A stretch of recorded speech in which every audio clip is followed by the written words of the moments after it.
All right, once again, good evening. No, welcome to our review session day 5. Okay, let me first disable some features. All right. As I mentioned, we will be covering the last topic, no, for tonight. So let us be reminded of our goal, and I know that you are sticking to your goal, no, and I'm rooting for you to be able to pass, no, or even top the board licensure examination. And we shall manifest and claim that you will be able to pass the board. All right. So for our concluding review tonight, we shall be talking about or reviewing about concepts in science instruction. This actually comprises 19 items in your 150 item majorship exam for science majorship. Science instruction actually covers several learning outcomes. So you have their methods and technology for teaching science. So let me have our laser pointer. So methods and technology for teaching science. So first is to lead in the exploration of challenging activities to motivate interest in science. So questions on methodologies, approaches, no? Then illustrate assessment tools to measure the outcomes of learning in science. So it also, of course, in instruction, uh, uh, instruction actually will be effective if we know that our students really learn from the way we deliver the instruction, and so we have to do assessment. Okay. Okay, and then of course we also have identifying the uses of technology for effective outcomes in learning. You know very well that technology integration is really crucial, especially now that we have been, applying several modalities in learning. Some are still doing online learning, some are into hybrid, no, or blended, no, face-to-face or in-person classes plus online. All right. And then, of course, demonstrate the procedure in improvising materials for basic biotechniques. So it is also crucial, no, for us teachers to do improvisation or creation, teacher created or teacher developed materials, especially in our science classes. No, in our laboratory, there are a lot of improvisation of materials. Say, for example, you don't have alcohol lamp, you may actually use empty bottles and have to put clothes there, for as a source of light. No, for example, you do our traditional kinke, for our alcohol lamp or Bunsen burner, and a lot more. No, even tester brack, no, we could actually do that using wooden, no, tester brack. So a lot of improvisation, which is of course very important. And then the second part will be on research. Manifest familiarity with the basic investigative research and science, and demonstrate proficiency in interpreting graphical presentations of data and conclusions drawn from inferential analysis of results. So basically, I have included some questions, regarding research that might be helpful for us, for you, to be able to understand the process of research, some of the methodologies, and even some salient methods, or designs, that we have to that we are using now in research or scientific research in particular. Okay, so I think we could start. Now, the same drill. I encourage you, to answer questions on our screen. Okay, so I'll be reading it, and then please participate if you can. No. So first question: as a student, researcher in science, these are activities you should do. Okay, so that the hypothesis can be considered scientifically valid, but these do not include: A, subjecting the hypothesis to an experiment; B, finding a basis based on observable facts; C, investigating within the realm of pure philosophy; or letter D, making your hypothesis testable. All right. So what is your answer? I can see similar answers in the chat box. Okay. All right. Okay. Sige. So I can still see letter C's here. So what's the answer here? So we're being asked of, okay, activities, no, in hypothesis you should do, no, so that these particular hypotheses can be considered scientifically valid. And remember that in the recent years, in the recent decade, we have been using, no, a scientific method as a methodology in finding out answers, no, to certain questions or to certain phenomena for us to be able to understand. And prior to that, the earliest science, or those studying, no, phenomena before, are not actually engaging, no, into scientific method, and thus they do not test, no, particular hypothesis with experimentation. So basically they just using pure philosophy, no, or observation, okay, without experimentation. And so letter C uh, is actually an exemption. No? This does not include in the testing of a scientifically valid hypothesis, investigating within the realm of pure philosophy. If you will be asked by the board exam, okay, what are the types of hypothesis again? Do you remember, or can you remember one type of hypothesis that you used in your research? Okay, of course, the very famous null hypothesis, right? Okay, so these particular hypothesis, no, actually is can be stated as there is no significant, ganyan yan, diba? There is no significant relationship. Okay, there's no significant difference, there's no significant association, there's no significant variation. So it actually tells no significance. Okay, while the other, no, apart from the null hypothesis, we also have the, if there is a significant difference or if there is a significant relationship, that is called your alternative hypothesis. So basically, either you reject or accept, no, the null hypothesis, because the null hypothesis are basis, no, in rejecting or accepting, no. For example, the p-value, no. For example, our okay, our alpha level of significance is 0.05, no. Alpha level of significance. Say for example, that is our rule, no, 0.05%, no, alpha level of significance. So we will be either accepting or rejecting. Say for example, that is our basis, 0.05. Our p must be our alpha level significance must be 0.05, and in your research you were able to actually obtain a p-value of 0.06. Okay, you actually obtained a p-value, no, of 0.06. Okay, will you reject or accept the null hypothesis? Again, our basis is 0.05 percent alpha level of significance. So what will be your decision in terms of our null hypothesis if we get, or if we got a value of p-value of 0.06? Okay, will that be reject or accept?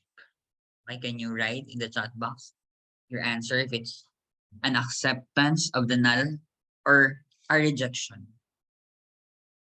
Okay. Okay, medyo nag-iisip pa kayo. Sige lang, no worries. Okay, pipili lang kayo, no, kung accept or reject. Okay. Sige. Okay. Okay. Okay, I am receiving direct messages. Okay, okay, yung iba hindi sure. Alright, sige, ganito yan, no? So, pag p-value natin, ang ating p, okay,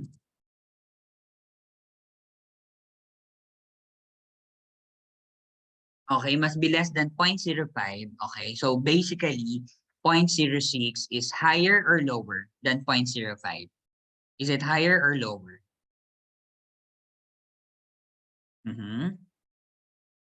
Is 0.05 higher or lower? Okay, mag-accept muna tayo. Okay. Actually, no, kung ang p-value mo ay 0.06, syempre, that is higher. And so, okay, accept the null hypothesis, meaning there is no significant difference or relationship, depende doon sa statement. Okay? The same is true naman kapag naman 0.01 yan, we will reject. So pag ni-reject natin yung null, meaning there is a significant difference. Okay? Depende yan sa inyong measure of alpha significance if it's 0.01 or 0.05. Okay? Next question. These are ways science can further be beneficial to man, but not making the products of scientific endeavor simply bland. A, stored away in memory. B, results of men and women who are scientists. C, preserved in books and publications. Or letter D, thoroughly recorded.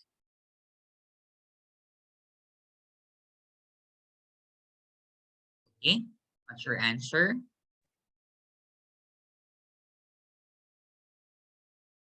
Okay. But not one. No? Okay, I can see A's. All right, so these are beneficial, no? We need to thoroughly record, no?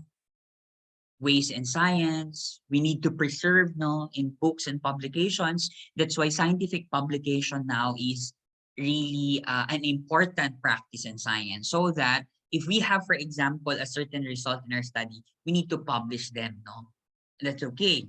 Results of men and women who are scientists, yes, we have to have credibility for us to be able to really believe, no, that a person is really saying something that is beneficial. And so letter A is the answer. We should not, no, store away in memory important ways in science. No, napakahalaga. It's important that we document our tawag dito, our different ways and practices in science. Okay? So in iPad, if you're familiar, no, with the iPad, no, ano na nga ba ang iPad? Do you know what's iPad?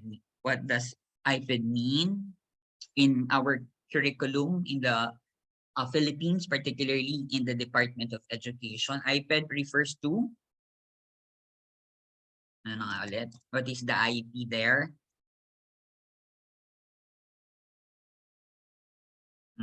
Any guess? IP means indigenous people. That's correct. So that means indigenous people Yes. education. Okay. All right. So in indigenous people education, one of the aim is to really document the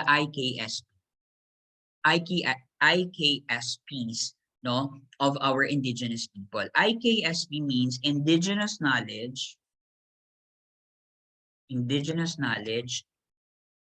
system, and practices.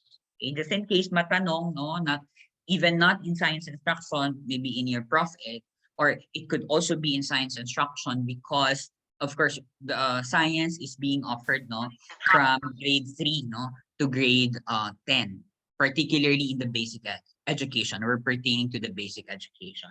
That is indigenous knowledge, systems, and practices. And you know very well that one of the features of our K-12 curriculum, particularly in science education, is what we call um, making relevant, no, and meaningful curriculum for our science learners. So pumapasok dito yung tinatawag nating localization, indigenization, and contextualization.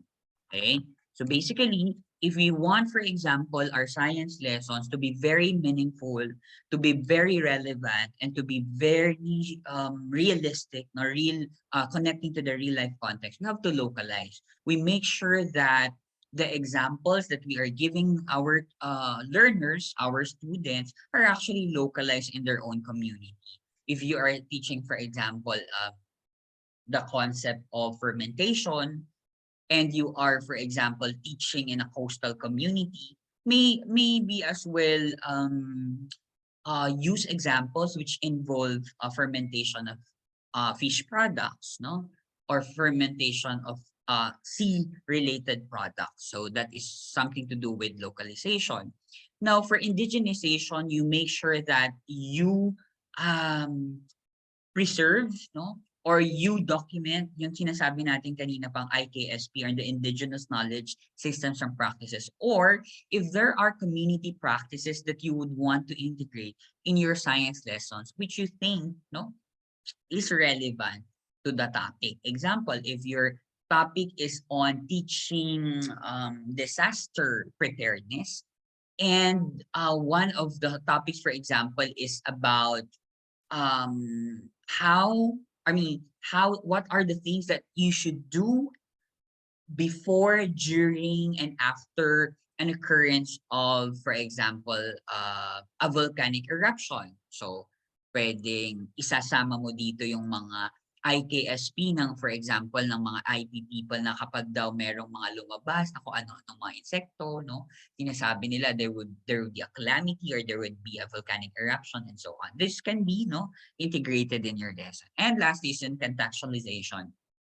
It's very important that you make sure that the context of the learners, okay, or the environment where they are in, no, you are actually touching that, you're actually directing to the context of the learners. If they, for example, do not have experience yet, no, for example, in example lang to, no? For example, if they do not know Starbucks, for example, and then you keep on, using that as an example. And nasa kabundukan kayo, in a far-flung area where there is no Starbucks, and so you are, decontextualizing. You're going away from the context or the environment of your learners. Okay. So next, what scientific skill is applied when you seek alternative course of action, their advantages, disadvantages, possible side effects, etc. Is it constructive thinking, creative thinking, problem solving, decision making? Okay. Okay. All right. So it's a scientific skill. You're seeking alternative course, okay, of action. Advantages, disadvantages, possible side effects. Okay. Okay. Parang natutulog kayo or nag-iisip pa. Okay. Be sure? Sige lang, no worries. Sige. Actually, yes, no? It has something to do with your decision making, no? You should have an alternative course, no? So, if you have an alternative course action A and B, you have to decide, no? What will you do? The A or the B? Okay lang, no worries. Yung iba pa uwi pa lang, no? I understand. Actually, ako dapat magbibiyahe ako. Andito na naman tuloy ako kasi nga hindi ako aabot. Kapag uwi ako kasi our office 5, no? 7 ako, tas baka ma-traffic pa ako. So, hindi ako aabot sa bahay ng 7. Okay. So, yan, umuwi ako ng 10:30. Okay. So, okay lang sa mga pa-OST. Ingat kayo. Okay? So, makinig kayo while you are traveling. All right. So, decision making. Going now, A and B. So, you have alternative course of action. So, the decision A or the decision B. So, you have to weigh their advantages, their disadvantages. We call it the pros and cons of your decision, and the possible repercussion or the possible consequence or the possible side effects. If you will do, for example, your plan A, what will happen? What might be affected? No? If you do plan B, what might be affected? All right. So next question.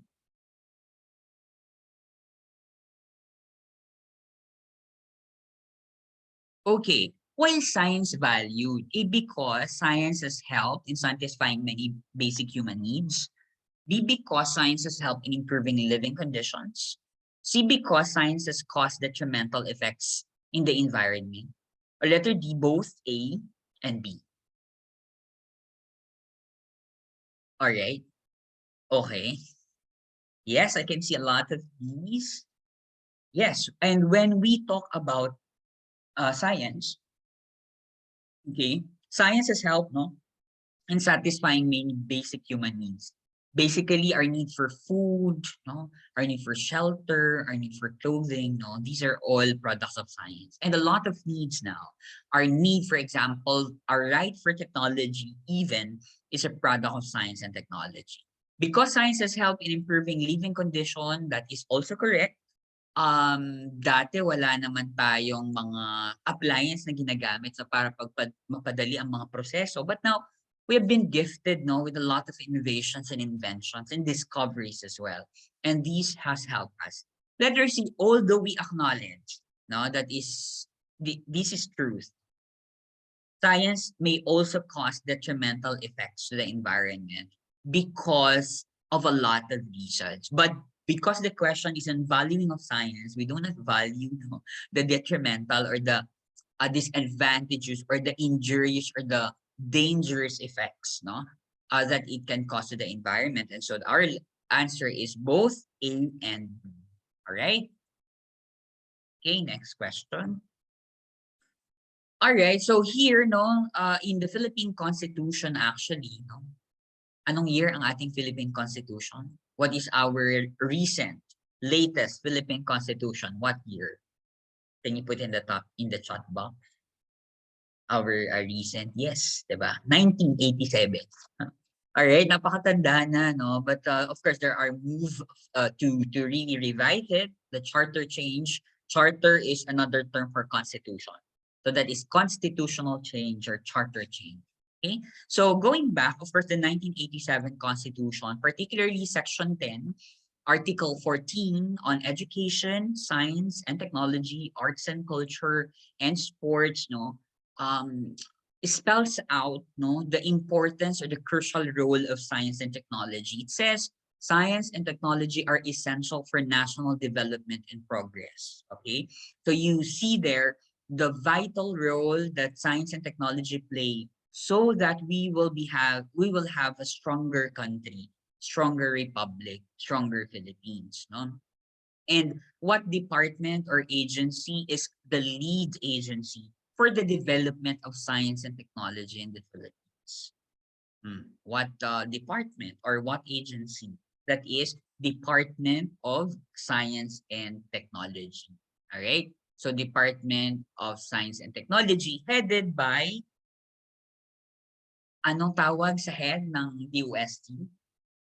Headed by a president, an executive, a director general. Yes, it's a DOST secretary. And our current, no, secretary in DOST is Dr. Rene Sodidum, no, from PHIVOX. So basically, he replaced DOST Secretary Fortunato de la Peña. No? So prior to Rene Solidum, during the time of President Rodrigo Roa Duterte, it was Fortunato de la Peña, Professor Fortunato de la Peña, Secretary Fortunato de la Peña. During the time of President BBM, he actually appointed, no, DOST Secretary Rene Solidum.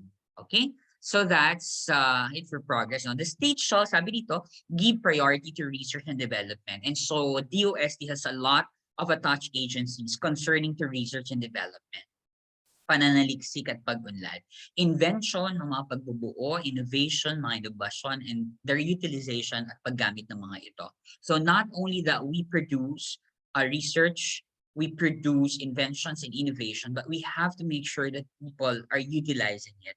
The battle cry for DOST is science for the people. So we make sure, people yan, people. We make sure that we laymanize science. No? Kailangan maintindihan ng publiko ang siyensya o agham. Okay? So that is science for the people. And to science and technology education, kasama tayo dito. Because we are science educators, no? Training and services period. Okay? It shall support indigenous, no, appropriate and self-reliant. So indigenous knowledge is being included here.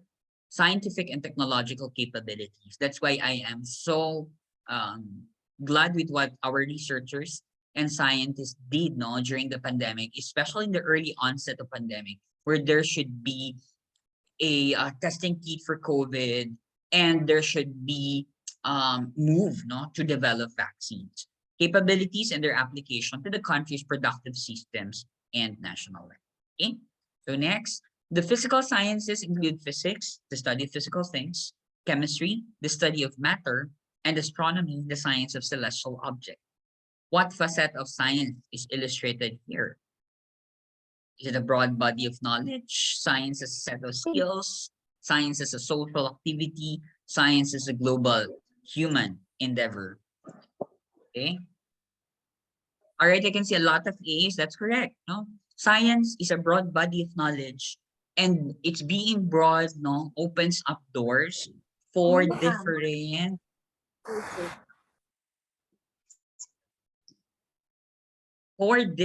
no, specialists. No, so we cannot be a master of everything. Although people are trying to do that, but of course, in the Philippines, what we're in the Philippine context, what we're advocating is you have to specialize a certain area. Para kapag, for example, we need an expert on this field, meron at meron kang sasabihin. What is your expertise? So in science education curriculum, or even in the tawag dito, in our profession, no, as a teacher, meron tinatawag tayong horizontal articulation, a vertical articulation. So vertical articulation is an articulation, no? It could be an articulation, the curriculum, that it should be aligned with, for example, the needs of the industry. For us teachers, we also employ vertical articulation, particularly if you want to be, for example, later on a master teacher. Because for vertical articulation to happen, say for example, you are a graduate of BS in Science and you want to pursue your master's, okay, in the graduate school. And if you want to have a vertically aligned program, you have to master an allied or related field to BS in Science. So, pwedeng MAED Science, okay? So basically, that is an example of vertical articulation. And if you want to pursue your doctorate degree, no, you will get PhD in science education. Okay, in that way, we are, and augmenting our skills, our knowledge, our competencies in our own field. So BS in science to MA in science, PhD in science education is vertically aligned.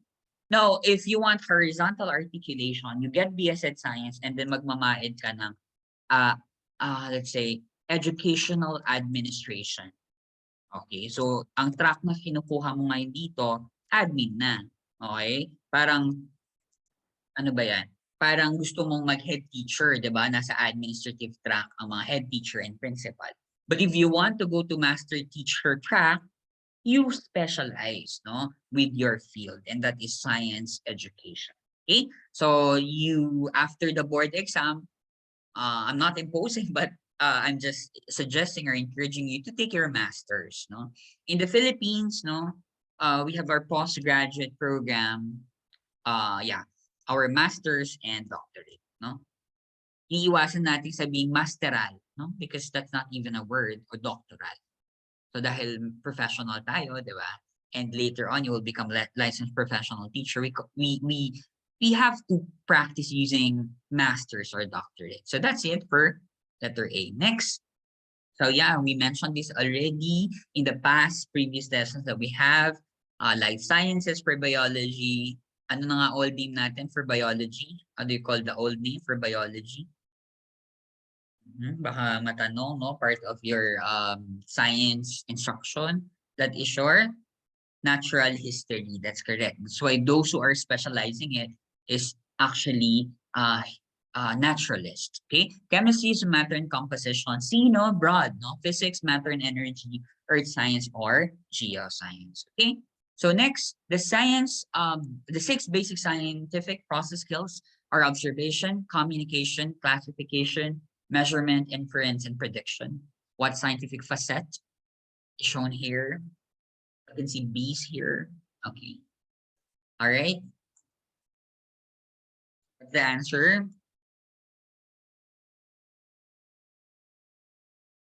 That's correct. Scientific skills are set of skills. No. Basically, these skills are the skill sets that we have to encourage and we have to develop among our learners. Okay. For example, observation. We make use of our senses, no, to really discover, to really understand things around. And so we have to make sure that we use our 5 senses. So we have the sense of sight, sense of hearing, sense of taste, diba? Sense of touch, sense of ano pa ba? Ano ko? Smell. No? So all of these, no, are actually skills in observation that we have to make. To practice. Communication has something to do with the skill of the students for them to be able to report what they have observed in their laboratory and even their experiment. Classification is a science process skill wherein learners are able to categorize certain groupings, certain things, certain entities. For example, if you let them categorize non-living to living, biotic and abiotic factors, flora and fauna, eukaryotic to prokaryotic, then that is classification. Measurement has something to do with making sense, okay, of quantifying, no? It's quantifying, no, in terms of different aspects, no? So how do you measure, for example, temperature? How do you measure, for example, electric current? How do you measure your mass? How do you measure the length, etc.?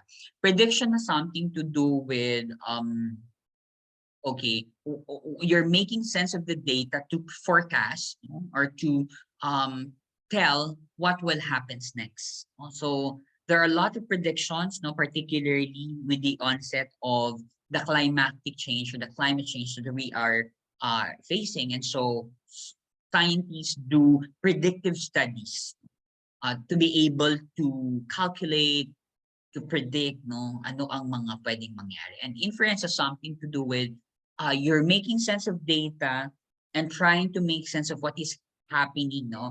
What was happening in that very moment, no? For example, you're trying, wait lang. You're trying, for example, to to infer whether uulan o hindi at the very moment that you're seeing a gray or a dark cloud.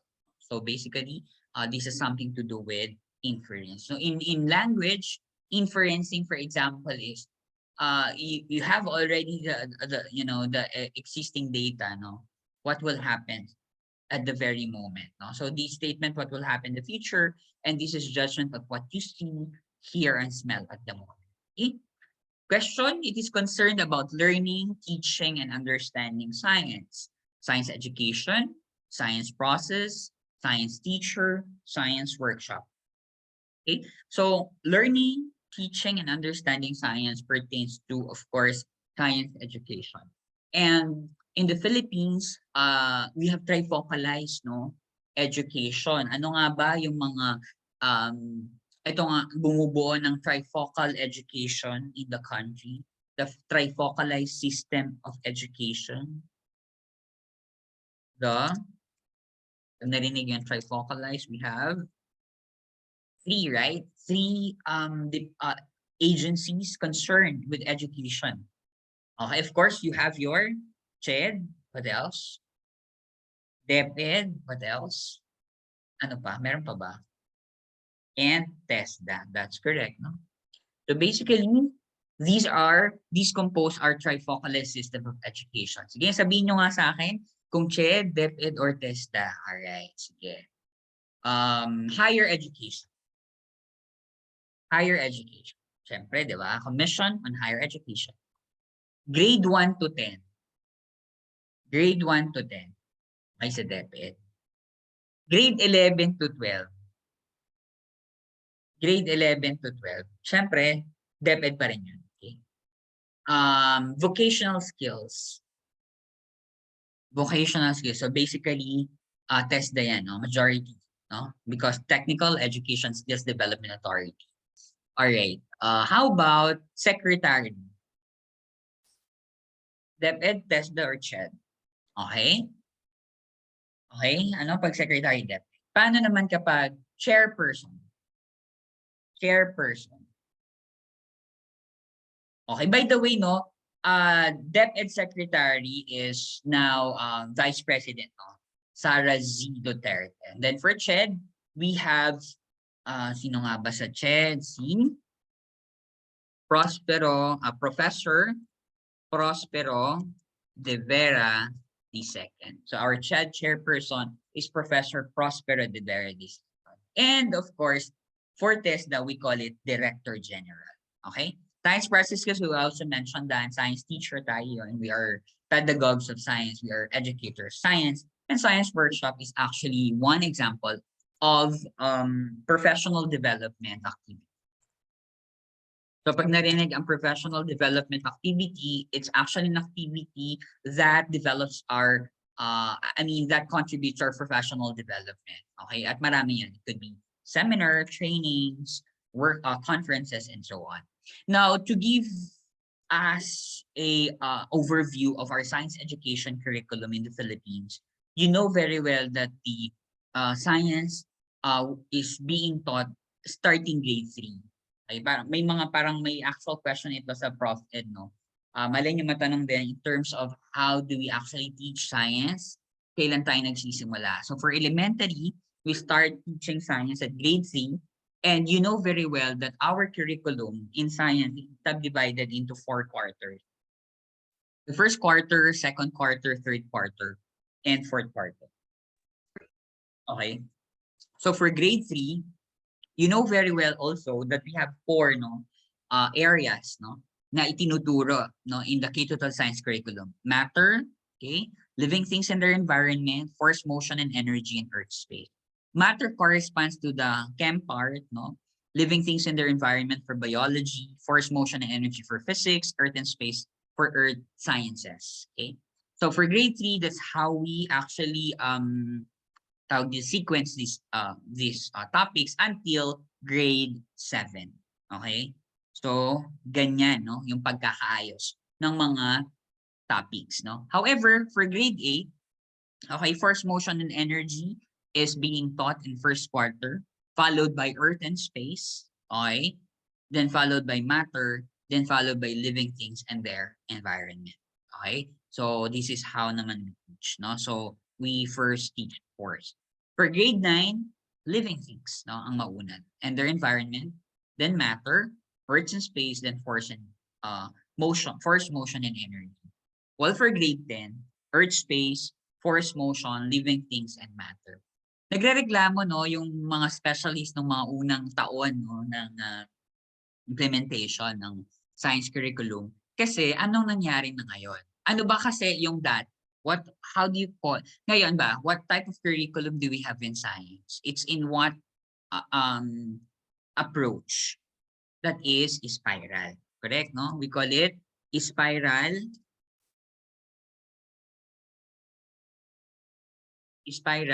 progression approach. Spiral, and then nagpo-progress from simple to complex topics. So for example, in grade 7, yung matter, introduction lang muna ng matter, a simple definition ng matter, anything that occupies space and has mass. Then when they go to grade 8, medyo mayroong mga additional information about matter, probably siguro kukumpletuhin na natin yung hierarchy of matter. And pagdating sa grade 9, okay, meron ng mga phases or transitions siguro in different matter and properties nila. And then for grade 10, mas advanced. So basically, that's spiral progression. But before, ang approach natin ay tinatawag natin disciplinal approach. Kung saan, yung first year natin noon ay hindi niyo pa, I don't know kung ano 'no, kasi nga product na kayo ng K-12 I think 'no. So first year noon 'no, Gen Sci 'no. Yes, tama 'di ba? Gen Sci noon first year, okay? Anong second year? Yes 'no, ang second year natatandaan niyo pa? Okay, siguro naano niyo na 'yan. Kaya is part na nga pala 'yan ng curriculum development natin. And then third year ay yes, that's correct, chemistry 'no, nakaka-miss yung ganyan 'no, pero, alam niyo naman research based naman ang ano, so we have to follow. And then fourth quarter na yung yes, 'di ba? Para talagang yung pinakamahirap talaga sa dulo 'no. So I remember, no, this is how we during my high school, because I'm not a product of K to 12, this is how we actually learn things in science. But now, of course, we call it integrated science or spiral curriculum. Okay. All right. So take note of that. Okay. Next. Yeah, I'd like to mention as well the science curriculum framework that you can see here. So you can see there science, okay, technological, and environmental literacy, so STE. So scientific literacy, how do we actually understand the nature of science? Technological literacy, how do we actually understand the benefits of technology for us to be able to be benefited from it? And of course, our environmental literacy, which is crucial for us to be able to understand the things around us, our environment in general, and how do we respond as ambassador of the world or Earth. Now, along this is, of course, three major components. No? We have to make sure for us to be able to achieve scientific, technological, and environmental literacy in the curriculum, we have to demonstrate scientific inquiry skills, okay? Our skills that is subscribing to inquisitiveness and curiosity, understanding and applying scientific knowledge. How do we actually use what we know and apply them? And developing and demonstrating scientific attitudes and values. So, and in other words, we have to have KSA, our scientific knowledge, scientific skills, and scientific attitude. Knowledge, skills, and attitude. The same in how we actually craft our learning plan or lesson plan. Now, of course, coupled to these three important skill sets that we need to embody or that we need to develop, the learners need to develop in the curriculum, we have to make sure that we develop them to become, sorry. Okay, mali ang aking zooming. For us to be able to develop their critical and creative problem solver, for us to be able to develop them as critical, creative problem solvers so that they will be able to know how to solve problem and decide based on their critical thinking. Then responsible steward of nature, part of our environmental literacy. We have to make sure that our learners love the environment, and so they have to be advocates of environmental conservation by, of course, lessons that we're delivering to them. Innovative and inventive thinker, we have to make sure also that we trigger their curiosity for them to be able to discover, to innovate, to re-engineer, and to rethink things that are, of course, beneficial to our society. Okay? Sometimes hindi ko napipindot yung okay? Kasi hindi siya nag-respond, okay? Then, informed decision maker, we make sure also that they know alternative course of action. They weigh things out, advantage and disadvantage of their decision. And of course, okay. And of course, effective communicator. No, remember that our way of communicating now is so varied. No, we have a lot of modalities. You can actually communicate through phones, through technology. Okay, we could also communicate science information through, talking to people, through writing to people, through writing articles, through vlogging, through recording ourselves, etc. So that's how we do that. Okay. And then, of course, it's also crucial that these particular skill sets are, anchored on different approaches in science. Okay. So first, multidisciplinary or interdisciplinary approach. When we teach science, we also go into teaching. I mean, we also relate it, for example, in their history, in their math, in their English, for example. So we are doing multi-interdisciplinary approach as a teacher. We also have the SDS approach, or science, technology, society approach, or contextual learning, meaning they are learning, okay, about their environment, and so they can use what they learn to thrive and survive in their society or in their environment. No, we make sure that science is for the people, and we make sure that science is meaningful to our learners. In red is problem or issue-based learning, wherein we can give, for example, a certain problem to our students or certain issue to our students and let them, okay, address that problem by listing down the best possible solution. Okay, it could be a problem-based learning. For example, okay, class, you have to look at around what problems do you see in our barangay or in our community or in our city. What you list down top 3 problems, and then you ask them to defend these problems and then let them choose one for them to be able to address. No, we're doing that, no, as one pedagogical strategy, problem-based learning. Inquiry-based approach has something to do with steering their inquiry, let them think, let them design, no, their own experiment or their own tawag dito, their own way of understanding a certain concept. Kasi ang nangyayari kasi in our old science curriculum, recipe-based ang laboratory. Pag sinabing recipe-based, andyan na lahat. Ang instruction, ang mga materials, no? But for inquiry-based approach, lalo ang open inquiry approach, we are giving the freedom for the students to be able to design their own experiment. We might just, for example, give materials, and out of these materials, how will you be able to design your experiment so that you will be able to understand a certain concept? And so that is on inquiry. Brain-based learning has something to do with maximizing, no, the brain.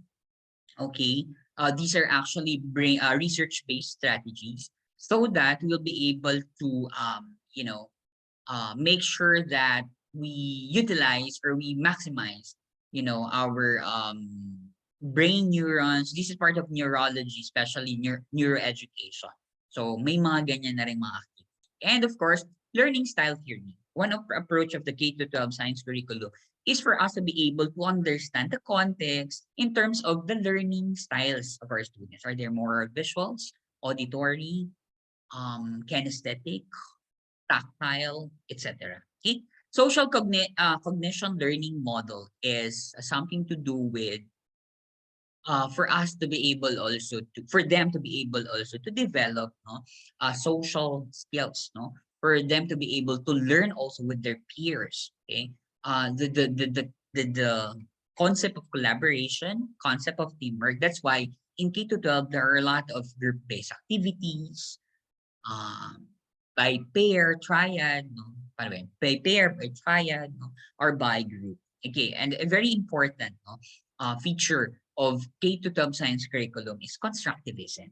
Okay, it's something to do with making sure that there's a connection, there's a concrete connection from one learning to the other. That's why we always have this identification of prior knowledge. What is your prior knowledge, dear student? And from that prior knowledge, if they, for example, learned a new thing, learned new material at the very same day, they could actually construct, no, and connect these learning and be able later on to construct new information or new knowledge based on their prior learning. Okay? So yeah, so that is yan pala, no, place of science and technology, in every human affairs, alam na natin yan. Social, economic, personal, and ethical aspects, promote strong link between science, technology, indigenous technology. That's what I'm actually referring little late earlier. That's preserving our country's cultural. Okay, and in the Philippines also, I think it is also crucial that you know that we have been offering the senior high school. How many tracks ang meron sa senior high school natin? Can you put that in the chat box? How many tracks do we have in the senior high school curriculum? Bakit ang ano to, ang Zoom ng aking. All right, we have 4. So I can see some responses. 4. How many strands do we have in academic track? How many strands do we have in academic track? So we also have 4, right? So what are these 4, no? Academic track, tracks in senior high school: academic, technical vocational or TVL, sports, and arts and design track. Now, for the academic track, it has 4 strands, right? Okay, what are these strands? No? ABM, Humes, STEM, and gas. Okay? So, tatandaan nyo yan. Okay? So, these are actually our 4 strands. So, STEM is a strand under academic track. Baka may mga ganyang tanong, no? As part of our science instruction, remember there are also sciences being offered in the senior high school. And when we talk about STEM, that is science, technology, engineering, and mathematics. Okay? All right. Then for general academic strand, this is the strand for those who are still undecided of what they will actually pursue in the collegiate level. UMS, so something to do with social sciences, and that includes education. And so if you want to become a teacher, okay, generally you have to be in the humanities and social sciences. But for example, you want to specialize in science education or science related courses, you go to STEM. But generally, education related still on UMS. And of course, ABM, accountancy, business, and management. I also included this one. Please take note also. The assessment. Nakita nyo sa learning outcomes, there should also be, you should also be knowledgeable about assessment. And so, in our K-12 curriculum, the grading system that we are following for written work, performance task, and quarterly assessment is 40-40-20. Okay? So, we attribute the 40% for written work, no, based on their final grade, 40% for performance task, and quarterly assessment, 20%. No? Overall, 100%. Okay? So science, this is how we actually rate or actually assess our students. Saan yan, batay or base? That is based on the Bible, no? Of assessment and DepEd. That is DepEd Order number 8, series of 2015. Ito ang ating Bible of assessment in the Philippine curriculum. Philippine K-12 curriculum. Okay? So the rest, okay, kakailanganin nyo yan sa Prof Ed, pero of course, our focus now is on science instruction, 40-40-20. However, okay, during the pandemic, naglabas ang DepEd ng tinatawag na interim assessment through a DepEd memorandum. Anong component ang nawala dito during the pandemic based on the interim assessment memorandum? Is it written work, performance task, quarterly assessment? Pag yan ang tanong sa board exam, science instruction ang sasagot ay quarterly assessment. And so, ilang percent ang written work during that period? How many percent is written work? How many percent is performance task? Yes, 50-50. So tatandaan na, alam niyo naman, okay, science instruction. Okay? Ito pala yun. So interim guidelines for assessment and grading in light of the basic education learning continuity plan. This is the long title, or this is the full title of DepEd Order number 31, series of 2020, issued on October 2, 2020. This is the DepEd memorandum that I was telling earlier. So we call it the interim assessment guidelines. Okay, so we're in. Okay, in this particular assessment, the science, no, and math has 50% written work for written work and 50% for performance tasks. Okay, this is the assessment and grading in the new normal. Okay, DepEd Order number 31, series of 2020 until 2021. Okay, And then, back to ano na tayo ngayon.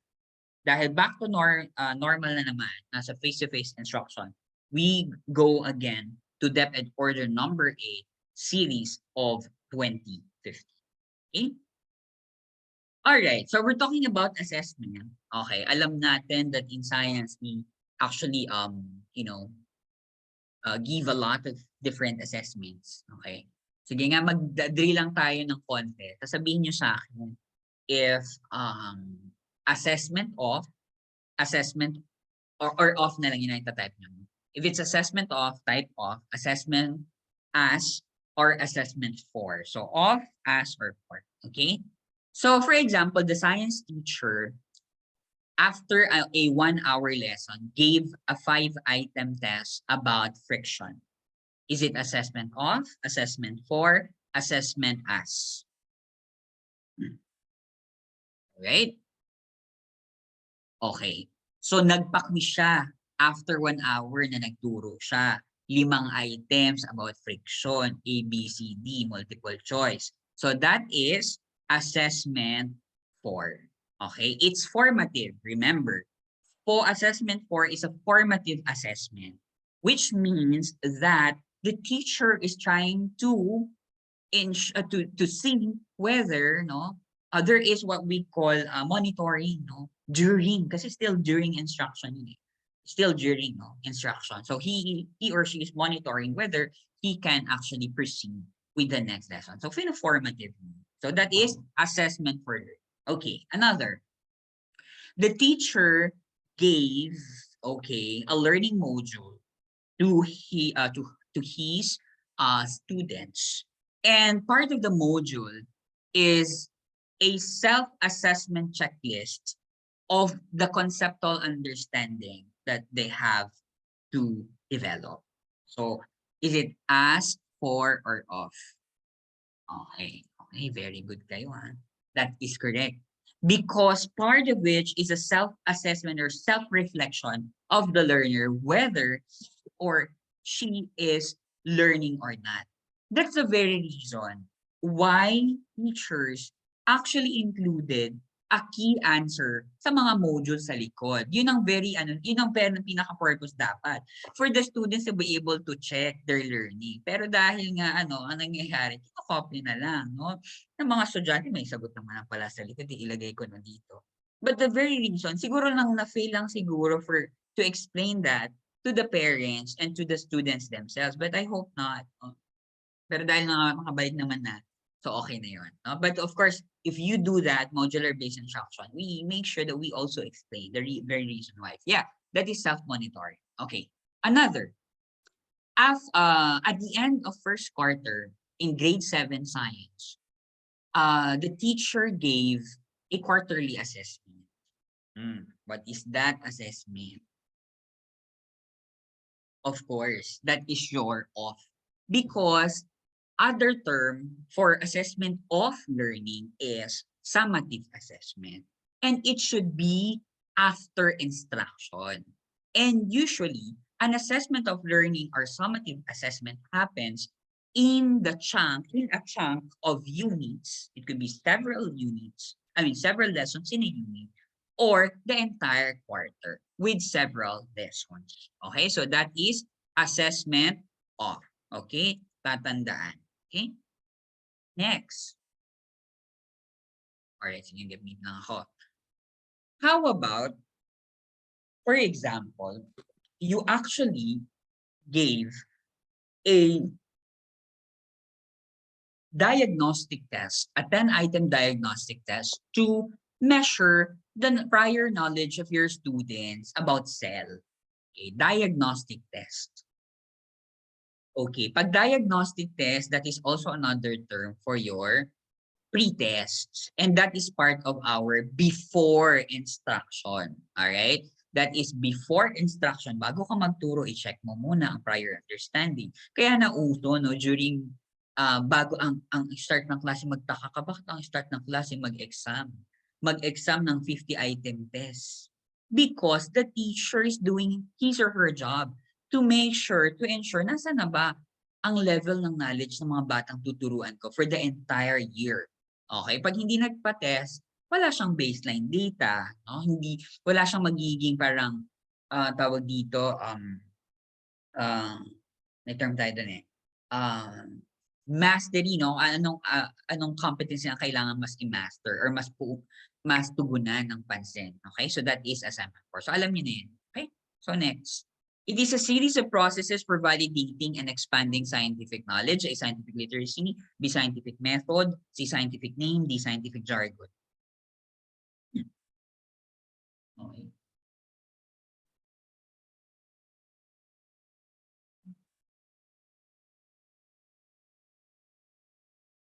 All right, that's correct.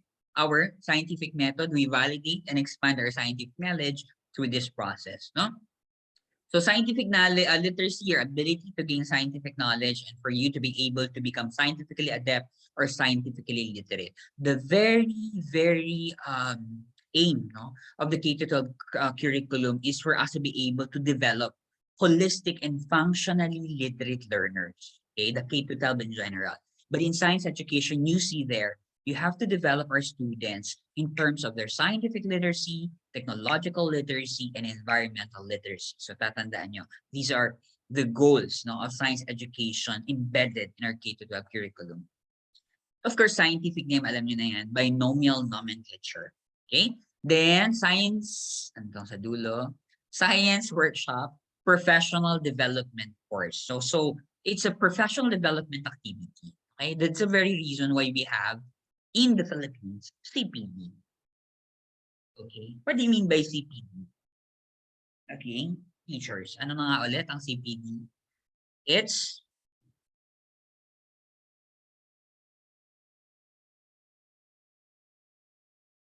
yes, that's correct. No? It's a continuing professional development. Very good. Okay? Question. How many CPD units must you be able to get prior to your renewal of your PRC license once you are already a licensed professional teacher? How many CPD units? Okay, I will not say anything kasi we are talking about the current or present times. So that is actually, di ba, from 45, hindi na 45 after 3 years. Okay? It's actually 15 CPD units every renewal. Okay? Meaning, the board for professional teachers of PRC listen to the clamor of teachers because 45 units is too much. Okay, at ang mahal, no? Some CPD providers are of course charging teachers to pay for the seminar and workshop. So dati, the old one, no, from start niyan around 2018 to 2019 if I'm not mistaken, nauna 45 kasi ako nakaranas ako 45 yung pinakita ko eh. Komputado, kailangan i-compute talaga yon. But now, 15 CPD. But for your first renewal, I think, no, there is a rule that for the first renewal, wala pa muna yung CPD. For the first renewal. Okay? So that's after 3 years. Kanyari, syempre, license na kayo, 2023, 24, 25, 26. Sa 2026, I think there is a resolution na for the first renewal, parang parang wave. And then the succeeding, you have to have, of course, the CPD. Siguro I understand din kung bakit siya wala pa because not everyone pa rin is is in the profession and not everyone is pursuing advanced degrees. Remember that CPD hindi nakukuha lang yan sa seminars and trainings. You can also actually finish your masters. Pag finish niyo yung masters niyo, equivalent yun agad sa isang renewal. Okay? Pag na-finish niyo agad yung doctorate niyo, isang renewal. Okay? So yun. Okay? Next. By the way, meron din tayong term, no, sa DepEd during the early onset of pandemic, yung most essential learning competencies or MELCs. Baka lang din lumabas or baka lang din matanong. Pag di mo po ba na-meet yung requirement, okay, ganyan, magandang tanong to, no? If hindi mo na-meet, example, no, meron akong mga nakasabay, hindi talaga nila na-meet, no? Ang tawag doon, magkakaroon sila ng waiver na sa susunod na renewal, i-add yung utang nila. For example, Dala lang nila. Yes, that's the term. Yeah, pareho tayo ng term, utang. No? So, 10 CPD units, for example lang dala nila, utang nila yung 5. So, after 3 years, 15 plus 5, 20 na ang kailangan i-satisfy. So, parang ang trabaho ng PRC kasi kailangan nilang i-monitor yan. I don't know how will they be able to monitor that. All right, so that's for the question. I hope I answered the question. So yan.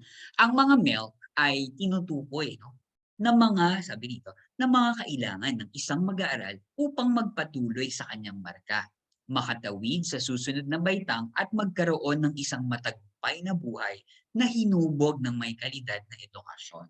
So yon. So basically, the most essential learning competencies refer to the vital competencies or skill sets embedded in the curriculum during the ERT. I think nabanggit ko na yung ERT. Ano na nga ulit yung ERT? Pag yan tinanong sa science instruction, ERT means, di ba sa education, dami nating mga ang dami nating mga acronym. ERT pertains to emergency remote teaching. So this was done to continue education despite the pandemic or the educational disruption. So ito yung naging natin, kahit pandemic, nagtuturo ang mga guro online or modular based. Okay? So again, most essential, ito yung mga kinuha sa existing K-12 curriculum, pinili. Alin dito lang ang importante na dapat nating ituro during the pandemic. So gusto ko din i-introduce yung concept ng lesson study, baka lang din matanong. A lesson study is a professional development process that Japanese teachers engage in to systematically examine their practice. In the Philippine context, ganito yan, okay? Lesson studies, ganito. I prepared, for example, I'm the teacher A. For example, we are 5 teachers in science department. In DepEd, for example, we're junior high school teachers. And sabi ko, mag-lesson study naman tayo. Okay. Sabi natin is professional development process. So, I have to invite them, the 4 others, in a roundtable discussion. In a roundtable, I have prepared my lesson for grade, for example, for grade 10, bio part, biodiversity, understanding biodiversity. And this is designed for a 60-minute lesson. What will I do is I will be demonstrating how I'm going to teach the lesson.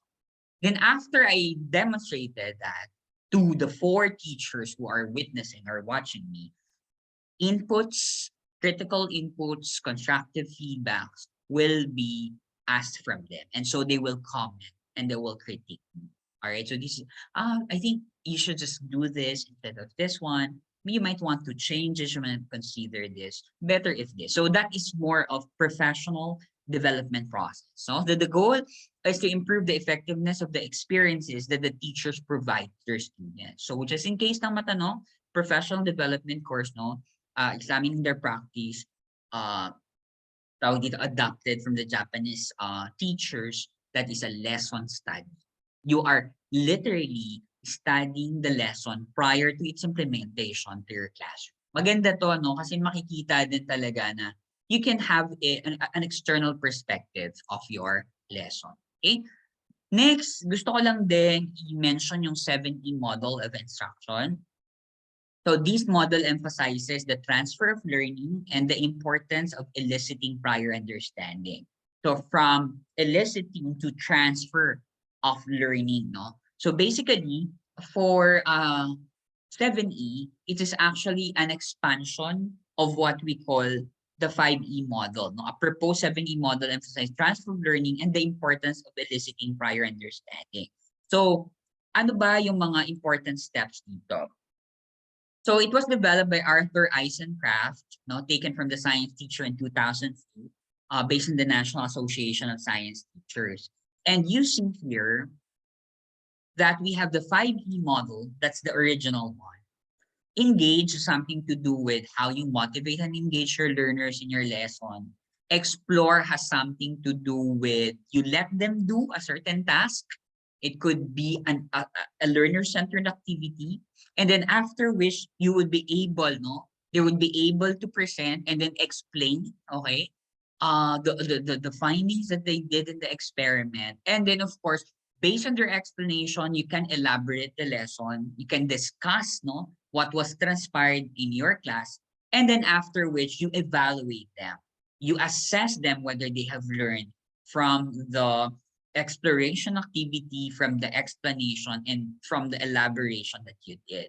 Now, that you did, or maybe it's also an activity wherein there is an elaboration of the topic of the day. But of course, sa 7E, dinagdagan ng elicit. Before you engage, before you motivate, you elicit muna the prior understanding. Anong alam ng bata? You can use KWL. Diba? The KWL charge. Ano yun? What you know, what I want to learn, what I have learned. So parang you can print it in in 1/4, for example, a sheet of paper, all right? Tapos may column na KWL. Sa column, for the first column, before the start of the class, ipapaano mo na yon. Ipapa-fill out mo na yung first and second column. What you know, okay, about this topic. Okay, then what you want to learn about this topic. And then you collect it, okay? And then after class, after your instruction, your delivery of the lesson, ibalik mo what you have learned so that you could also monitor. So elicit, engage, and explore, explain. Then elaborate. Sa elaborate part, after elaboration, there is an evaluation, and then lastly is to extend. It could be an extension at home or an extension to the real context or the real environment. No? So what they have learned, you have to transfer it. You have to extend. No? So that is on 7E. Kasi sometimes PRC would ask you what are the steps, no? In 7E, what will actually be the essential step, for example, in a certain teaching strategy or instruction. Okay? Next question, it refers to addressing our own needs without jeopardizing future generations' potential to do the same. We need not only natural, but also social and economic resources. A, sustainability. B, scientific literacy. C, science education. D, development goal. Okay? O, ano yan naman?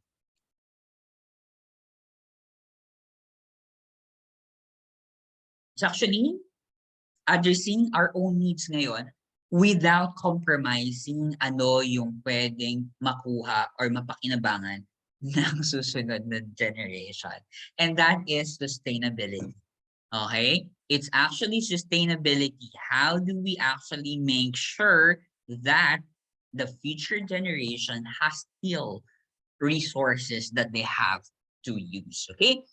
So for Sustainable Development Goals or SDG, sinabi na natin to, meron tayong 17, alright? And ang pinaka-relevant sa atin ay ang SDG number 4 on quality education. Taong 2015 nang i-adapt ito ng United Nations member states at bahagi tayo ng United Nations. Alright? And this is actually part of the 2030 Agenda for Sustainable Development. Alright? So this agenda for sustainable development must be achieved until 2030. Okay. So these are the complete picture of the different SDGs. Complete list of the different SDGs.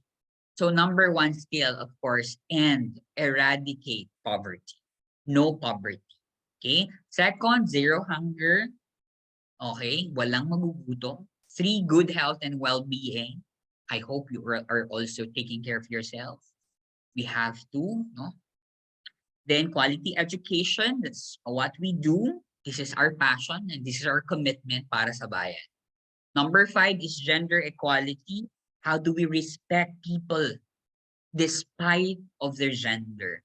So these stems the sexual orientation, gender identity, and expression.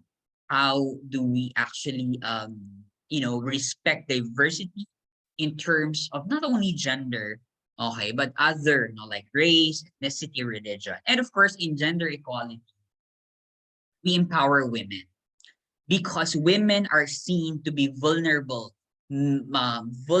sector in our society. Kaya ang mga babae may sariling buwan. O kailan ang buwan ng mga kababaihan? Kailan ipinagdiriwang ang Women's Month? Siyempre ang sagot doon, buwan. So, kailan? Alright, okay, Feb, Any other guess or any other answer? August. Tuwa ka sa August. Okay. Any other? March. Okay. Actually, March. Okay. So, March is actually the Women's Month. And March 12 is the International Women's Day. Oh, dapat alam nyo na yan. Okay? So, kailan naman ang buwan ng mga kalalakihan? Kailan naman ang Men's Month? Any guess? May guess ba? Yan siya mag-guess. Mag-guess kayo. It's a safe space. Sige. No judgment. Alright. November. Talaga. May mga direct message na kung hindi nyo nakikita, baka sabihin nyo, November lang ako nakikita. Alright. So, actually, wala. Walang men's month. Remember that women kasi is seen as vulnerable. And so, there is parang a dedication of a certain month wherein we empower women. And that is tawag dito March, no? Sa lalaki wala. Okay? O, wag nang magreklamo. Right? And the number 6 is clean water and sanitation. All right? So we have to have clean water. Remember in Africa, that's why it is included, diba? Some of the countries there really do not have clean and potable water. Pero may National BF Day, sir. Yeah, meron naman. Okay, sana all. No? Sana all merong isine-celebrate. Okay, meron din GFA. Okay. Number 7 is affordable and clean energy. Okay, so we have to make sure also that we have clean energy, not polluting energy.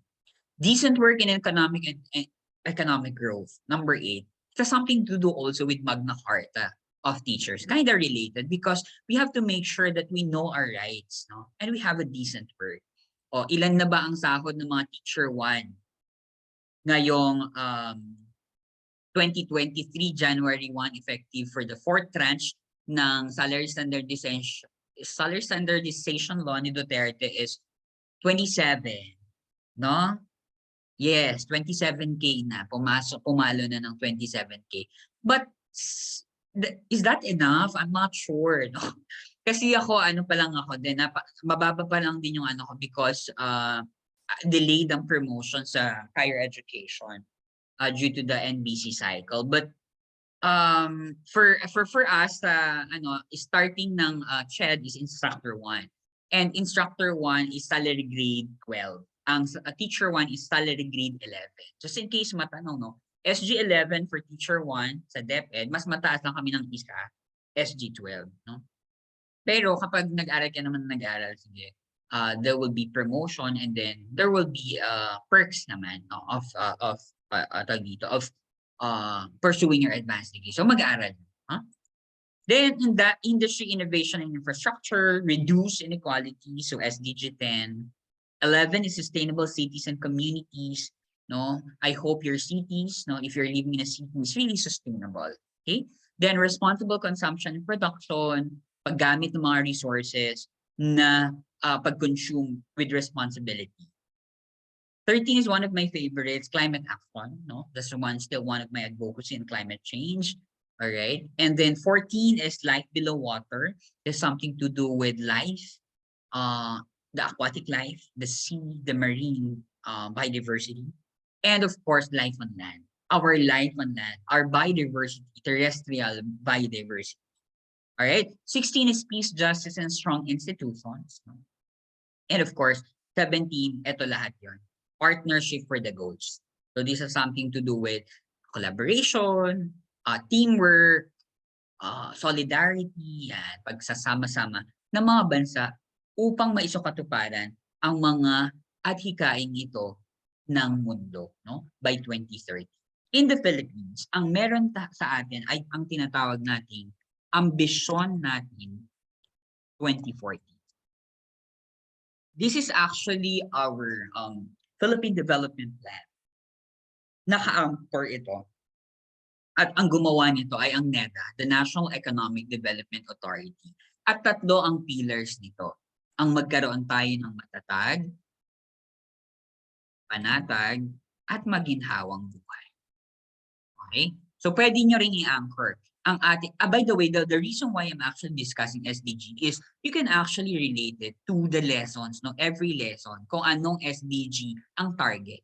Kunyari, ang pina-activity nyo is for be able to lobby a resolution sa city or municipality regarding solid waste management o saan pwedeng pumunta yun. Pwedeng SDG 13, climate action, and then SDG 11, sa city, sustainable cities, yan yung sustainable, ito nga, SDG 11, sustainable cities and community. So pwede nyo, no? So every activity pwede nyo lagyan ng SDG icon. Anong icon ang related sa dinidiscuss mo? Okay? So yun. And then, next question, what are the characteristics of students who are proficient in science? A, students know, use, and interpret scientific explanation. B, students generate and evaluate scientific evidence and explanation. B, students understand the nature and development of scientific knowledge. Or letter D, all of the above. Ano ba? Alright, so the answer is yes. No? Lahat ng ito ay mahalagang katangian ng mga mag-aaral ng agham. Kailangan marunong sila nga na gumamit at mag-analisa ng mga paliwanag patungkol sa agham. Kailangan din nilang mabumuo at magtaya ng mga ebidensya at ang mga explanation sa siyensya at unawain ang kalikasan at pag-unlad ng karunungan sa larangan na ito. Okay? So these are the characteristics. Now, I'd like to mention also no ADDIE model. Okay, ADDIE is actually an instructional development model, all right, na ginagamit natin teachers, particularly syempre sa atin, science teachers, in developing our instructional materials or instructional program. So for A, that stands for analysis. We analyze the situation to understand the gaps that we need to fill in. Okay, for example, ang analysis mo ay wala pang magandang instructional material sa pagtuturo ng Philippine biodiversity. And so, ang target mo is to be able to come up with a module or a learning module in understanding Philippine biodiversity, part of grade 10 science. And then design. Pupunta ka ngayon sa design. Based on your analysis, make informed decision to design the best possible learning experience. Okay. Module ang gagawin ko. Ilang module? 5 module. And kada module may separate or individual topic. At ang bawat topic na to may corresponding activities. See, you're designing it. Alright? And then, the next D would be the development. You bring your learning experience to life by building that. By building your end product. Hindi pwedeng inisip mo lang na gusto mo yun yung module mo. Right? Now, you develop it. So that is in the process of development. You actualize what you have planned or what you have ideated. Okay? Now, you go to I. After developing that, you distribute your learning end product to your audience or to your students. Why? You need to pilot test. Okay? Bakit mo kailangan i-pilot test? So that you will be able to know if there are flaws and errors or some misunderstandings while the students are using your material. It's crucial, right? So that is on implementation. And then na-implement mo. May mga ilan silang part na medyo hindi na-gets. You evaluate. You evaluate if your learning end product is effective. Make any necessary updates and cycle back to the analysis phase. You revise if necessary or you modify. And after that, you go through the process, pag okay na, then that could be mass-produced. Pwede ka nang magbigay sa mga kakilala mo rin nagtuturo ng grade 10 science so that they will be able to utilize that and ask for feedback from them whether that particular material is effective for you. Okay, so that is ADDIE model no, in terms of instructional material development. Remember, part pa rin to ng assessment in science instruction. Next, all of the following are examples of science process skills except A, observation, B, communication, C, prediction, D, precision. What we have been, explaining the different science process skills. And this one is an exemption, and that is correct. You are all correct. That is letter D, correct. Precision has something to do with being precise. And we use precision in measurement. Kasama lagi niya yan ni accuracy, di ba? Accuracy and precision. So pag sinabi daw accuracy, it refers to how close a measurement is to the true or accepted value. Okay? So for example, this one, okay? Kung titignan mo dito, okay, for example, ang true value ay nasa gitna. May mga tawag dito, meron ka nakuhang data na near, no, to the close to the true or accepted value. So magkaka-close sila. At accurate yan, ha? Bakit? Nasa gitna eh. Ang ating target is sa gitna, so dapat sa gitna. Now for precision, refers to how close the measured values are with one another, are to one another. Say for example, hindi man siya accurate, no? Kasi nandito siya. Oh. Pero they are close. This could be precise. That's why we need to have trials, no, in our experimentation. So repeating an experiment actually increases its precision. And precision is needed for us to be able to understand, no, a certain, for example, phenomena in a certain experiment. Okay? Next, all of the following statement is true with an exemption of blank. All right. A, the teaching of science develops inquiring minds and curiosity of the world. The teaching of science appreciates the benefits and limitations of science and its applications. The teaching of science obscures the understanding of the international nature of science. O A, B, and C lang. Naulit ko pa yun. A, B, or A, B, C. Ayan, hindi ako nag-edit. Hindi ko na-edit. Pareho lang yung ano, no? Pareho lang yung C and D. O, sige, C or D is correct. O, sige na. C or D. Okay, because that is the same lang. The same, yeah. And that is obscure, meaning it does not obscure, but it should clarify. Because when you say obscure, pinalalabo. And teaching of science, hindi pinalalabo nito yung understanding natin about the nature of science. It actually clarifies.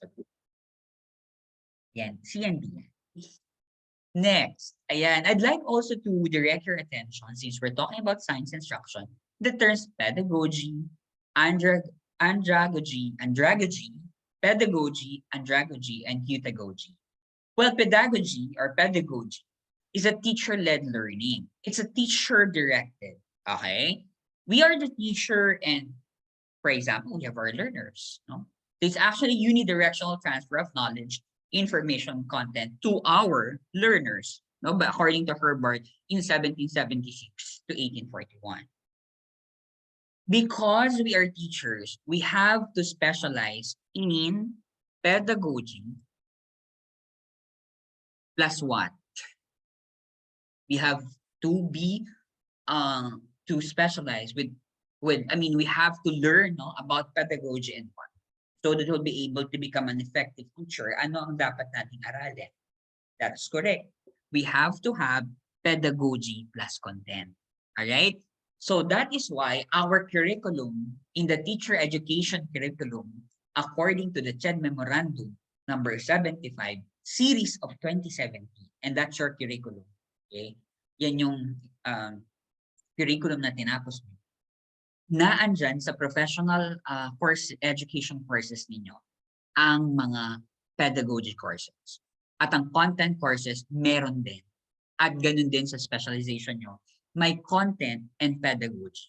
Alright? So, pedagogy therefore is considered as a science and art of teaching.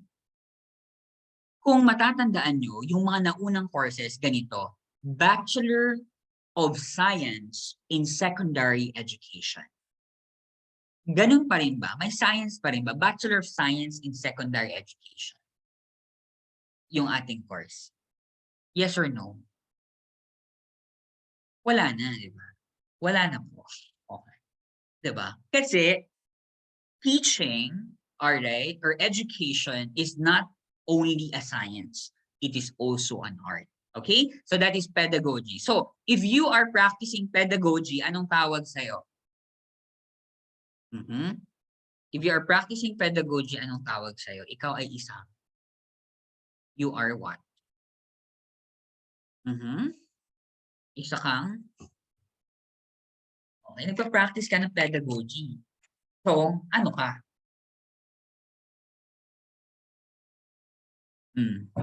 Oh, wala. Any guess kung ano ka? Isa kang teacher, di ba? Tama. You're practicing pedagogy, isa kang teacher. Isa kang pedagogue in particular. Because pedagogue are those who practices pedagogy. And another term for pedagogue is educator or teacher. So we're all pedagogues here. We are all teachers. We are all educators. Okay? So yan. Practice teacher, yun yung bago tayo maging full time teacher talaga in the field. Ang tawag sa inyo is practice teacher or other term for practice teacher. Any other term for practice teacher? Tinatawag kayo noong ano, dati kasi graduate na kayo, hindi na kayo ano.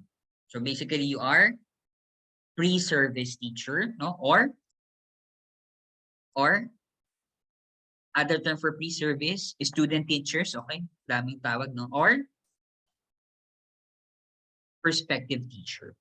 Or beginning teacher, no? Kung ibabase natin sa, ano yan, sa PPST. So, or prospective teacher. Okay? So, yan. So, that is pedagogy. Andragogy is, pag nakita sa board exam, this is also known as adult learning andragogy. Self-directed learning na kasi. Kung saan, pwede na meron, no? Na merong by multidirectional, no? Transfer and co-construction. Pwede silang mag-co-construct ng malalaman nila or ng matututunan nila. So, self-directed learning. So, that is andragogy or adult learning. Usually, ito yung mga nagsiseminar ng mga teacher. Siyempre, may speaker, di ba? Yung speaker medyo mas matanda or minsan bata pa doon sa mga teachers. So, for example, nagbigay ako ng lecture sa mga DepEd teachers about action research. So, sila, adult learning yan because they are already in the field, they are already in service. No? Ang tawag nga pala sa mga nasa field na mga in-service teachers.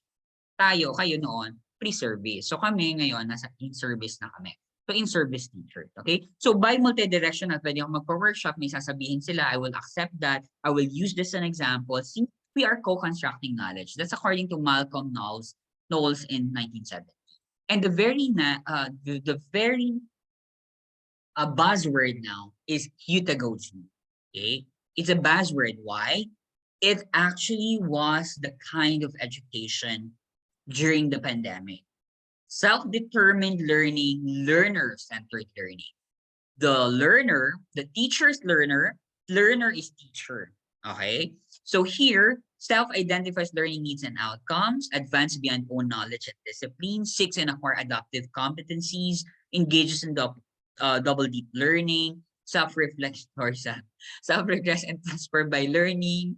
Okay, then responsible for own non-linear learning and teaching. So because students, okay, was able to create their knowledge using the module without the physical interaction of the teacher, then that is self-determined learning. And that is pedagogy. All right? So just in case matanong. Okay? So there, the difference between pedagogy. So learner maturity and autonomy required, medyo hindi dito. But dito, mas tumataas. So from pedagogy, andragogy, and pedagogy, learner maturity and autonomy is required. Autonomy is yung kakayahan ninyo na maging autonomous, maging independent upang mas matuto na ginagamit ang inyong sariling kakayahan. Okay? And of course, your learner maturity becomes higher or increasing. Okay? Instructor control and course structuring required is decreasing, no, from pedagogy to pedagogy. Okay? So in pedagogy, yung instructor control, increasing. Yung instructor control ay mas mataas as compared to andragogy and pedagogy. So the instructor presence in pedagogy is very, very minimal or very light. Andragogy is there, but pedagogy andyan. Kailangan si teacher is there. Okay? Now, alam niyo na yan, the art, science, or profession of teaching, I mentioned that earlier, teacher is the source of knowledge, peda, child, spoon feeding. So, nagkaroon ng ganyang, ganyang conception, no? Kasi peda means child, and spoon feeding yan. But, of course, as curriculum innovates and re-engineered, ang nangyari sa curriculum natin, even we are practicing pedagogy, nagiging student-centered na rin. Kasi we as a teacher facilitates, no? We call it the sage, the guide on the side. The sage on the stage is a dispenser or a purveyor of knowledge na siya lang yung nagsasalita. Okay? Parang tulad ngayon, pero pabigyan na kasi review ngayon, di ba? So yun. Andragogy is the art and science for professional or adult teaching. So pag nakita sa board exam, adult learning, andragogy. Okay? Learners and teachers as facilitators of learning. They co-create. Okay? Pedagogy, known as self-determined learning and self-directed, learners are totally independent. That's what happened to the module listener, MDL. Okay? Then techno-pedagogy is self-determined e-learning or self-directed e-learning. Kapag naman nag-online class, no? Okay? Or kaya let's say, sabihin sa LMS ka. Okay? Sumagot ka ng mga digital modules. Alright? Uploaded in your learning management system or the LMS. Pwedeng ang LMS mo ay Google Classroom. Pwedeng Edmodo, rest in peace, Edmodo dahil wala na. And then, ano pa? At marami pang iba. Pwedeng Moodle, pwedeng Canvas, at depende din sa school nyo kung may sarili. Okay? Okay, next. This strategy aims to expose students to a broad range of concepts, topics, and disciplines until they master them by studying them repeatedly, but with varying degrees of difficulty. Teaching outside specialization, spiral progression, learning loss, educational disruption. All right, so that is, yes, that is letter B. Okay, very nice. So this is spiral progression, and this is the kind of curriculum that we have in science, so that we'll be able to make sure that the simpler to more complex concepts are being taught to our students. So teaching outside specialization, you are called non-majors or non-specialists. Okay? Sige nga, pakilagay nga sa chat ba ng yes if you are teaching now, as in, not now, not literally, but I mean you're teaching. Kung meron sa inyo, or you are just a full-time review, you're full-time in your review program. Meron bang nagtuturo sa inyo ngayon? I'm not going to ask, no, don't worry. I'm just, surveying, but I'm not going to make you recite, no worries. Okay, there are a lot of four of you. Okay, so what I mean is, there are instances kasi na mga bagong graduate at naranasan ko yan. Pagtuturuin tayo ng mga asignaturang labag, hindi naman sa labag, pero sa loob-loob natin, labag sa kalooban natin, pero wala tayong magawa. It's, we have no choice but to accept. I remember my first year teaching. After graduation, I continued teaching na after graduation. Wala lang, gusto ko na magturo, para gusto ko magkapera, at para meron akong panggastos. Because during my time when I graduated, blessing, because I was able to win a national essay writing contest, parang 2 months before our graduation. So I was able to win a national essay writing contest. At ang prize nun, third man ako, hindi ako champion. Okay, third lang. Alright. At ang price nun is parang 15,000 ata pesos. So sabi ko, dahil nanalo ako, that will actually be the seed money for my review program.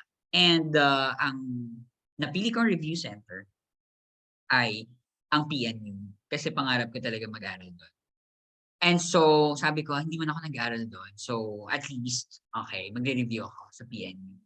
And then after my review program, doon ako nag-masters. Okay, so basically, that's the story. And so yon, bakit? Going back, non-major, nagturo ako sa punong taon ko ng Filipino. At sabi ko, kakayanin ko kaya yun, 5 section, third year.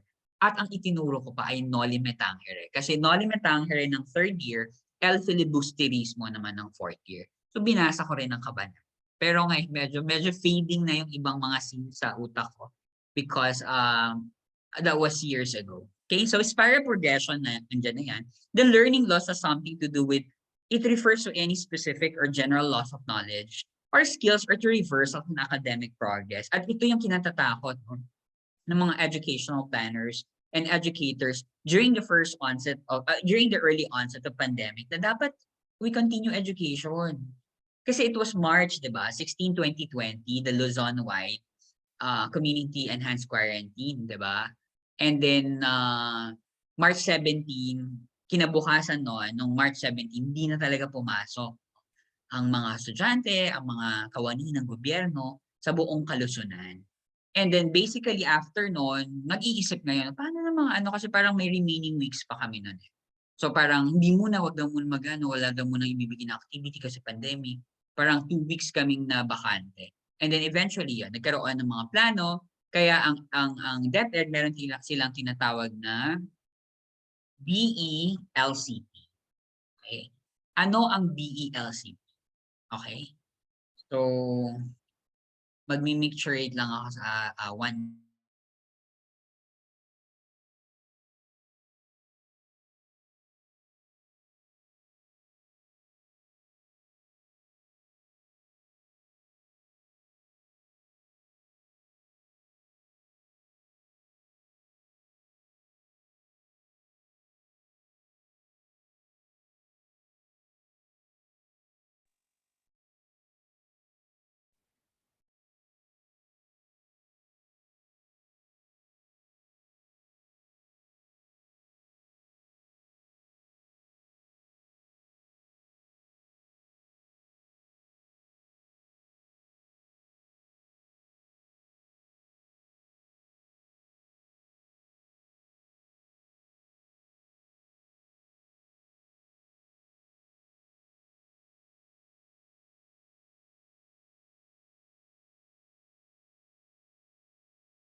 All right, so what's the answer? I can see one here. Basic education, learning. Actually, the C is what? Continuity plan. Okay, so that is basic education, learning continuity plan. So kailangan nila magkaroon ng learning continuity plan so that learning loss will actually be prevented. And then educational disruption, sudden break or interruption in education, particularly during the ongoing pandemic. Okay, next.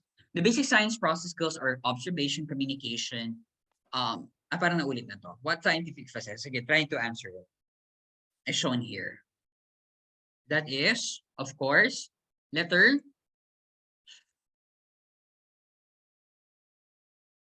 Where is my? That is, yes, science as a set of skills. All right, next. Which of the following teaching method is a child-centered method? A, demonstration method; B, lecture method; C, lecture cum demonstration method; D, laboratory method. All right. Okay, I can see a lot of these. That's correct. It's a laboratory method. That's correct. When you actually ask them for a laboratory method, we also call it as laboratory-based instruction or lab-based instruction. Okay. Or ano pa? Yeah, more of that. No. So this is basically a student-centered. A demo method is teacher-centered because you have the autonomy to really, manipulate things that you're actually showing to your students. Lecture method, that's what I'm doing now. I'm actually do lecturing, and that is teacher-centered. Lecture cum demo. Kapag nag-ano ako dito, I can demonstrate. No? So that is lecture cum demo. Okay, next. Ayan, sinabi natin, a teaching method, no, is an orderly logical arrangement of ideas based on a particular approach. Okay, so it is a procedure illustration of systematic and clearly defined steps for accomplishing particular objectives. So for teaching method, it should have, specific stages or phases or steps so that it will be able to achieve the learning outcomes. Okay, and one of which, of course, is the lab method or the laboratory method. Okay. Which of the following step is not related to the project method? A, formulation of hypothesis; B, planning the project; C, execution of the project; D, evaluation of the project. Which is irrelevant step or not related to the project method? Of course, yes. The other options, no, are with project, no. Okay, so ayan. Add one out, no? So pinaka-add. So that is formulation of hypothesis. And of course, hypothesis is part of it could be experimental teaching method or research method. Okay. So there you can see that a project, no, is an educational method where students work individually or in small groups, analyze and develop real life problems or tackle a present day theme within a present time limit, preset time limit, reset time limit, working independently and with the division of tasks clearly defined. Okay? Okay, I'd like to mention, although we already we had the drill earlier about the different assessment. So in classroom assessment, no, in depth ed, in the context of science, classroom assessment is a process of gathering evidence of what the learner knows, what the learner understands, and what the learner is able to do. Okay, so basically it has something to do with your knowledge, the skills, and even the tawag dito, understanding or attitudes. So for formative assessment, this is an ongoing process. This is before and during instruction to provide learners with immediate feedback on how well they are learning. Results of such is documented but not included in computing grades. So basically, pag tinanong, no, is formative assessment being graded in the context of depth ed? Ginigrade, nire-record ba ang formative assessment? No? It's very clear. They are just documented but not included. So basically, pag sinabi nga nire-record is synonymous to a part ba ng grade? It's not. Okay? Then summative assessment, this is used to measure, yes, recorded but not graded.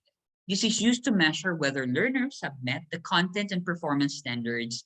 The results of such are used as basis for computing the grades. Okay? And what are the three types of summative assessment? In depth. What are the three types of summative assessment in depth? If that is the question, of course, you would be able to answer it. Okay?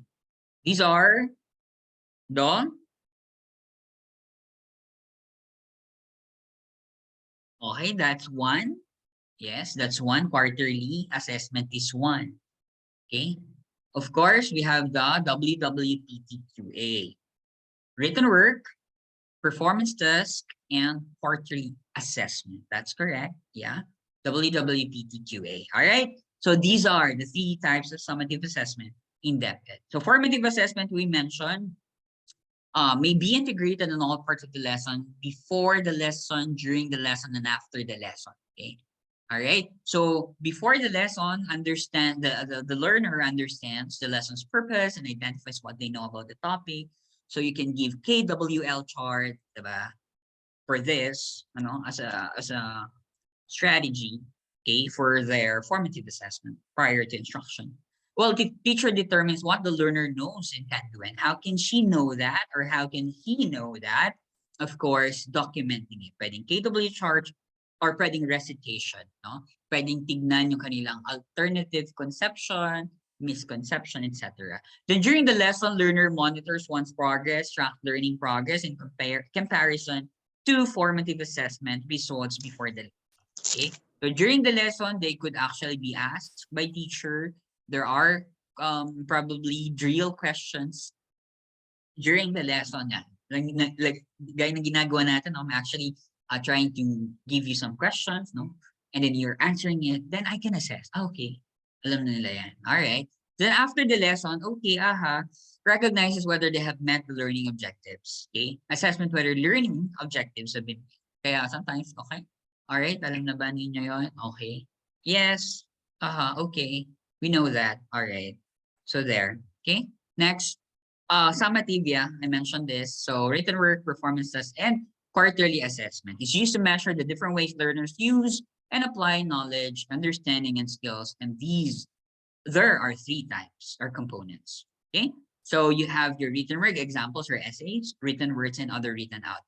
No? Baka magbigay sila ng example, then you identify what type of summative assessment is that. Of course, these ensures learners can express skills and ideas in form that is written. Performance task, this component allows learners to show what they know and what they can do in diverse ways through group presentations, oral work, research project, etc. While quarterly assessment is actually measure student learning at the end of the quarter through objective tests, performance-based assessment, or both. Okay? So it's not only about objective tests. Pwede ka rin naman magpa-performance-based assessment. especially if you're teaching skill sets like in TLE or in MAPE. But of course, in science, pwede naman tayo magpa-performance-based assessment in terms of, for example, their laboratory skills, no? If they know how to handle, for example, a microscope, how to operate, for example, a centrifuge machine or a atomic spectrophotometer, etc. Okay, so there. What else? All right, the first step of a scientific method is A, forming a hypothesis, B, making an observation, C, conducting an experiment, D, predicting the result of experiment. Okay, what is the answer?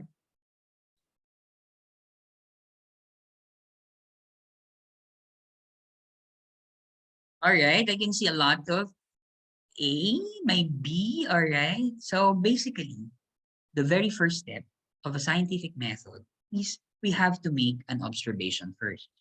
Make sure that you have observed for you to be able to formulate a hypothesis. Okay? So, na-obserban ko ganito eh. Nakikita ko na um, ang mga, for example, ang mga langgam ay uh, pumupunta sa ganitong area during this particular time. And then you form a hypothesis. No? Now, for that particular hypothesis to be proven, okay, di ba, nag-observe ka. Sabi mo, okay, where do these particular ants go no, in this particular time? Then you form a hypothesis. Now, how will you be able to know if your hypothesis is correct?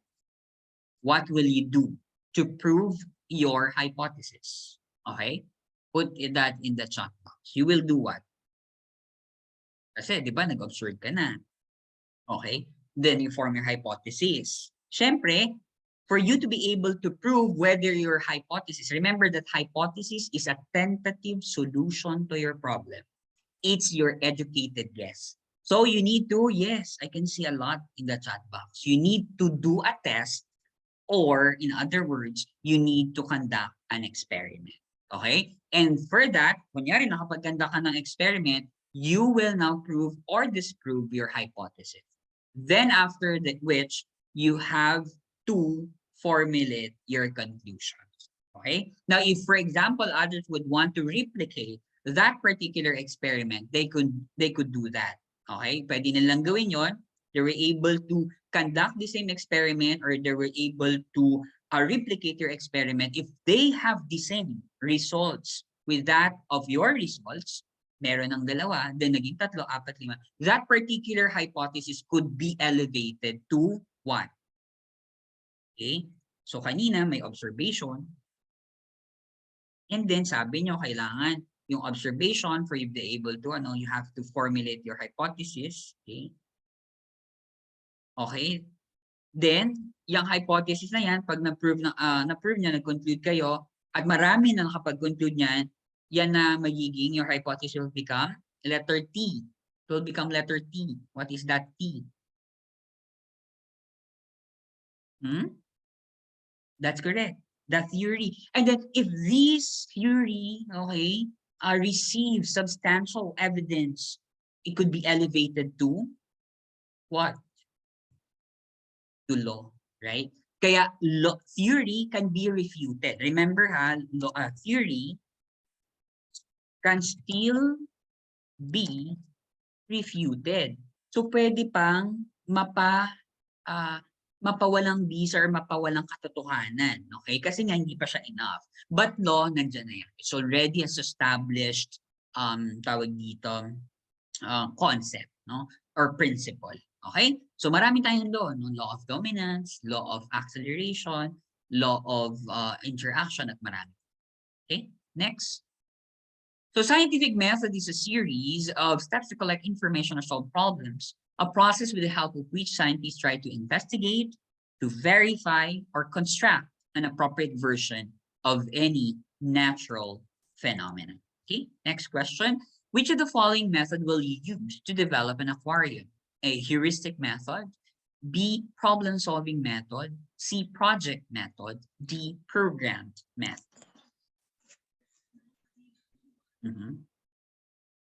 Okay, so to develop, of course, okay, you need to do project method. No? So project method is the best to develop an aquarium. Remember, as part of your biotechniques is for you to be able to,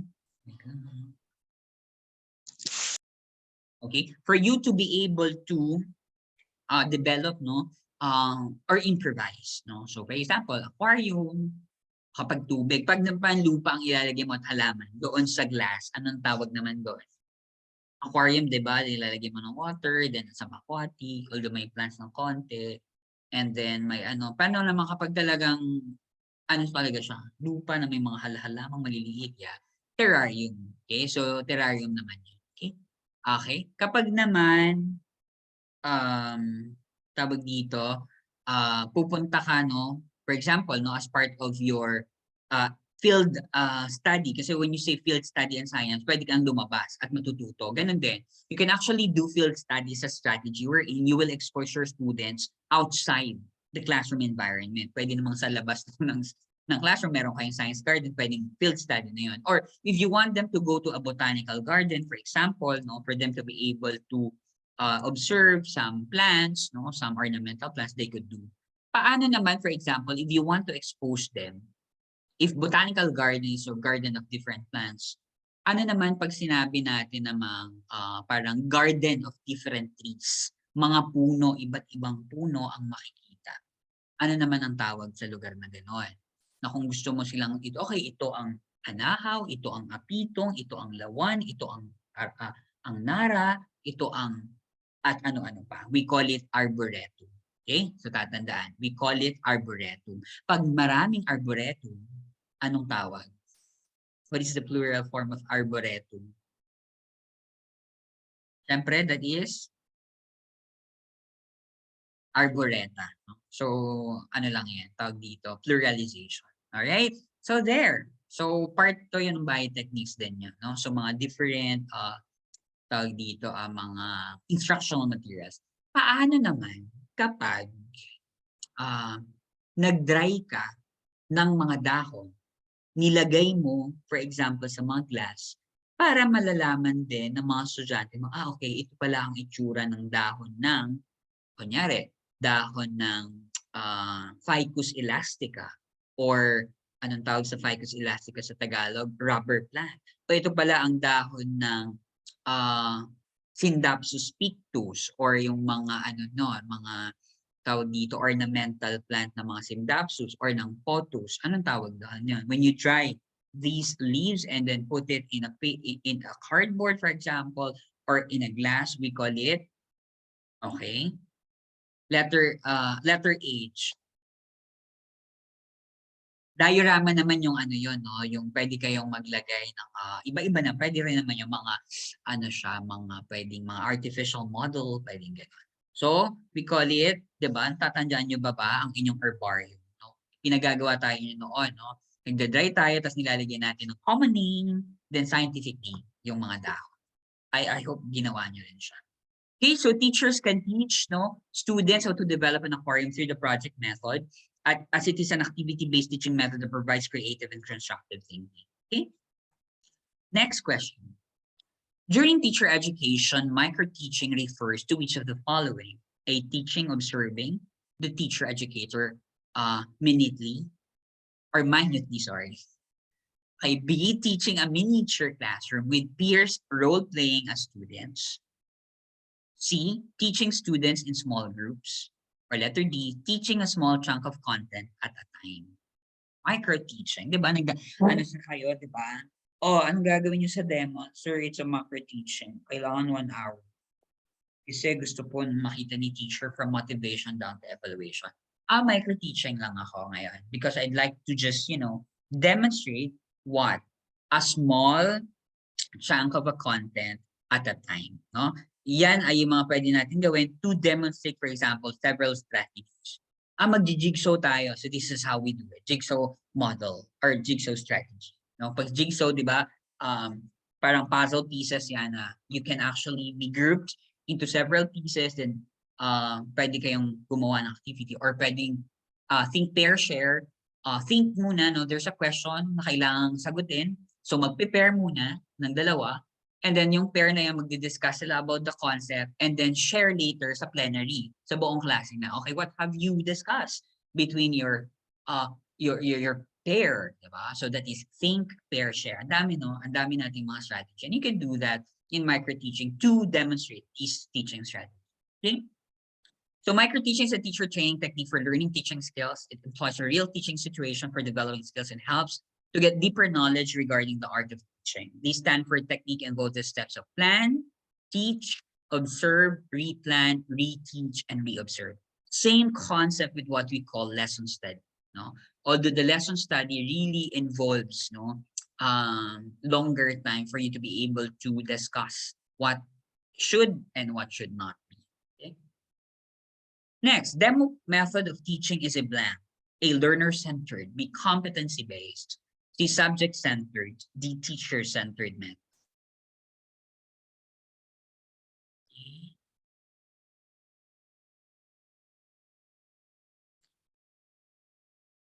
That's correct, no? Teacher-centered, no? It's actually a teacher-centered method. Remember, you are the one demonstrating it, especially if you lack laboratory material, you lack tawag dito, important material for students to be able to do it. So, ikaw lang muna gumagawa. Lalo pag mahal, costly and expensive ang material, ikaw lang. You demo. No? You demo to them. Okay? So, yung mga ganyan, no? Paano tinatanong yung mga tanong na yan?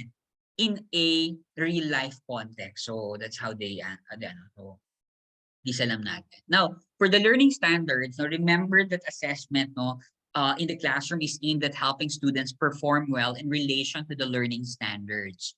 So we have content standards, performance standards, and learning competencies. At makikita niyo to sa curriculum guide, no, na merong column for the content standards, may column for the performance standards, then may column for the learning competencies. Yung learning competencies natin sa DepEd Curriculum Guide, yan yung may mga coding, diba? May 2E, parang 2LE, parang second quarter, learning environment, tapos may mga numbers, and then yung sa third quarter, TQ, MM, gano'n. So, basically, sa about learning competencies, may gano'n. Pero, for example, magdadagdag ka ng learning competency na hindi mo nakita sa curriculum guide, hindi mo nalalagyan ng sarili mong code, huwag ka nang gawa-gawa. So, yun lang, may mga code lang nilalagyan mo in parenthetical form. Okay? So, nilalagay yan sa learning outcomes or learning objectives ng ating learning plan. Okay? So, ano bang content standards? Ito ay mga, these identify and set the essential knowledge and understanding that should be learned. Ano dapat yung mga essential content na kailangan matutunan ng bata? Performance standards, these describe the abilities and skills that learners are expected to demonstrate in relation to the content standards and integration of the 21st century skills. So basically, ito yung mga skill-based activity, yung mga kailangan nilang i-perform. Okay? Kailangan nilang i-harness ng mga skills. While the learning competencies refer to the knowledge, understanding, skills, and attitude that learners need to demonstrate in every lesson and or learning activity. Ang content standards, pwedeng sakop niya ng ilang lessons. Ang performance standards, pwedeng ganun din. But for the learning competencies per lesson, may really unique learning competency. These now are your learning objectives or your learning outcomes. Okay? Remember that outcomes-based education tayo, lalo, di ba? We are after the outcome. Remember the highest, okay, a level of the revised Bloom's taxonomy, creating. So what should our students be able to create? So next, which of the following method is used by a teacher in the search approach for teaching science in the teaching learning process? 1, open discovery method. 2, guided discovery method. 3, deductive discovery method. A, both 2 and 3. B, 1, 2, and 3. C, both 1 and 3. D, both 1 and 2.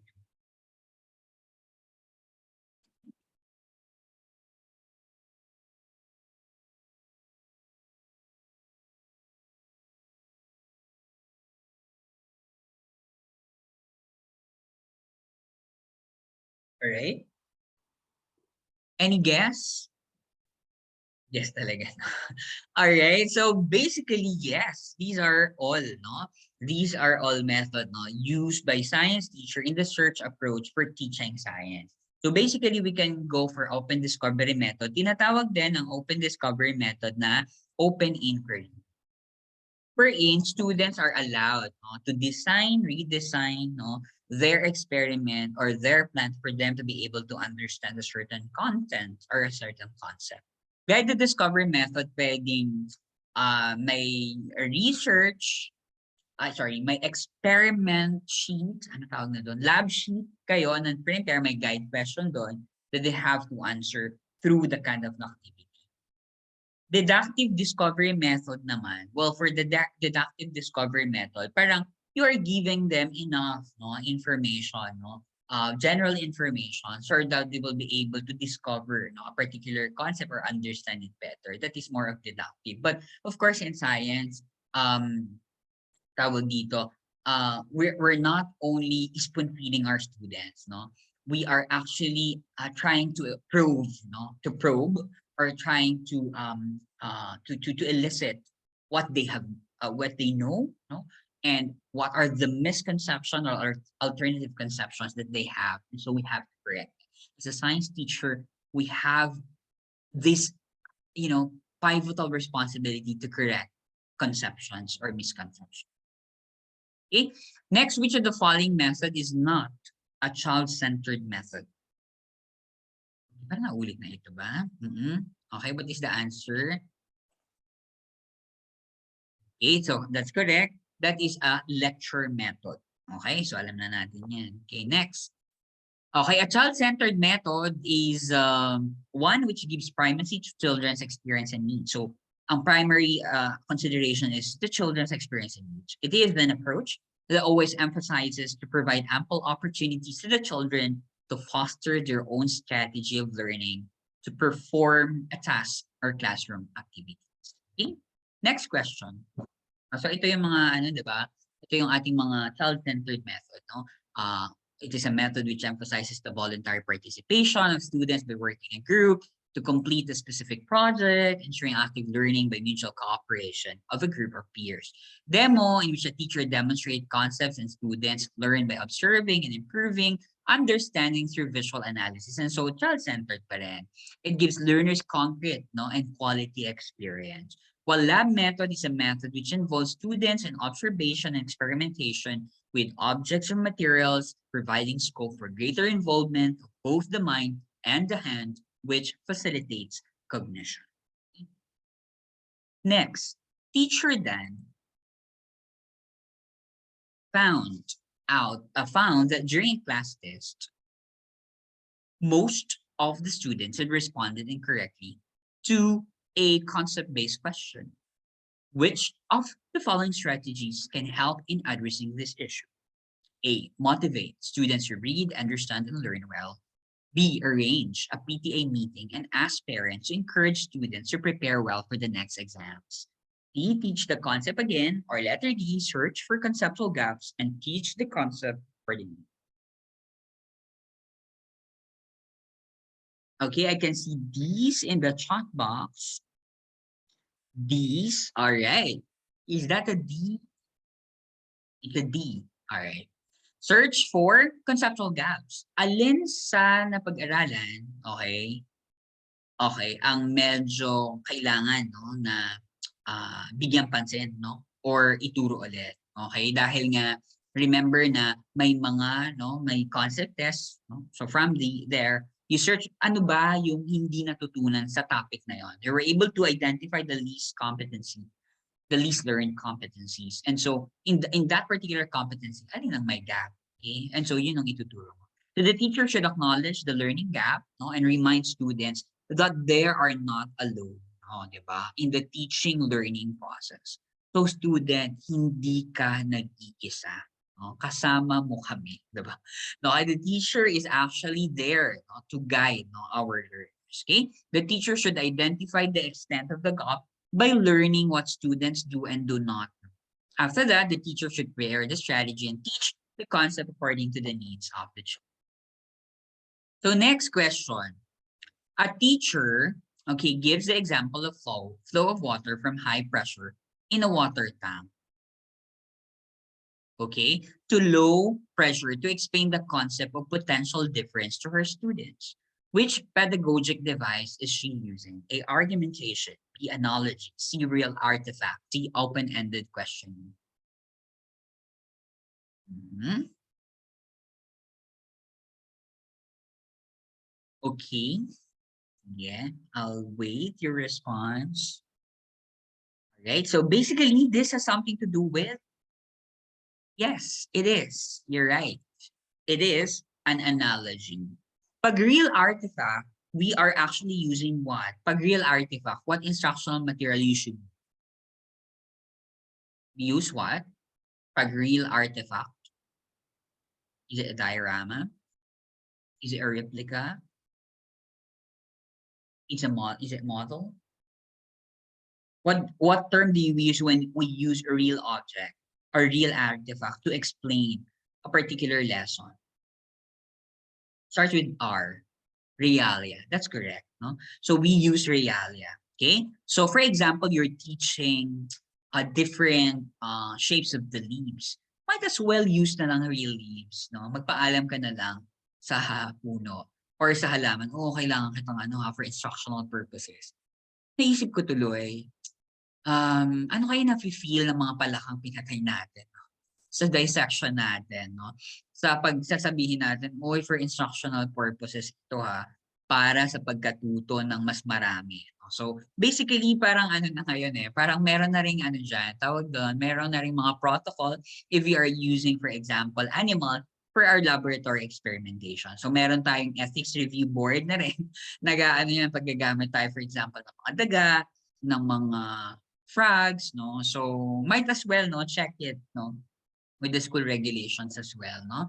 So that is on analogy. Okay, next. So analogy involves teaching a new topic in the classroom by relating it to previously learned material or familiar information so that you can facilitate the learning easier. Okay, next, which of the following statement is are true? A, assessment in sciences should be based on rote memory. B, assessment in science promotes scientific inquiry. A is true and B is false. B, A is false and B is true. C, both A and B are true. Or letter D, both A and B are false. All right. Okay, I can see B's in the chat box. All right, is that correct?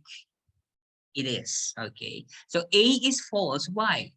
Science, assessment in science should not be based on rote memory. When you say rote memory, learning by memorization, okay? And we should not encourage that. We're learning by understanding and comprehension. Okay? Pinasabi nila, I hate biology kasi ang daming i-memorize. Gano'n, diba?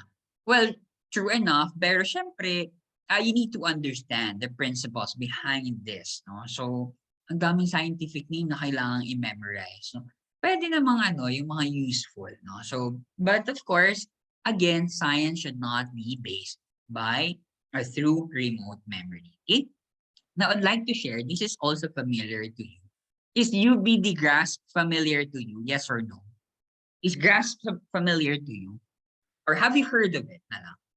Yes, oh, that's nice. Okay. So pag UBD, that is Understanding by Design by Grant Wiggins and Jay McKay. Remember that, sige nga, anong taon in the Philippine curriculum ginamit ang UBD? Pag tinanong sa board, what year was UBD introduced?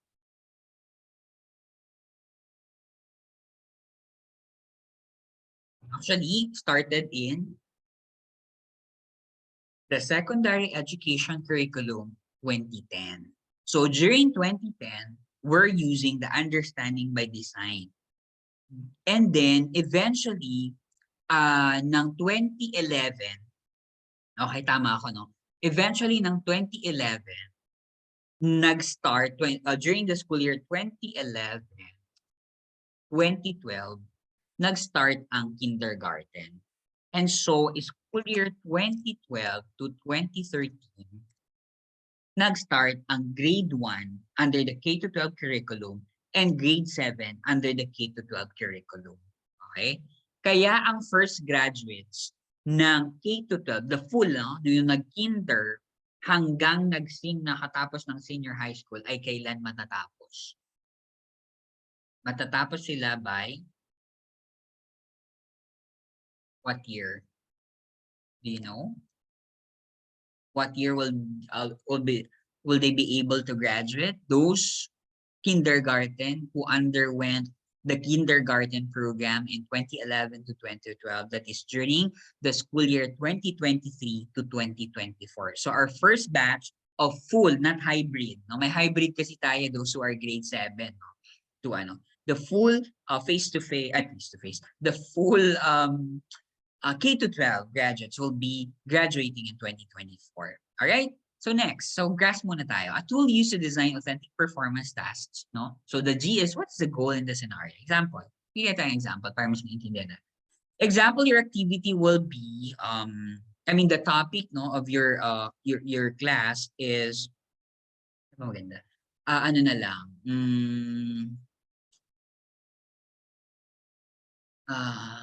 cloning, sabihin na lang natin, as part of your genetics, for example.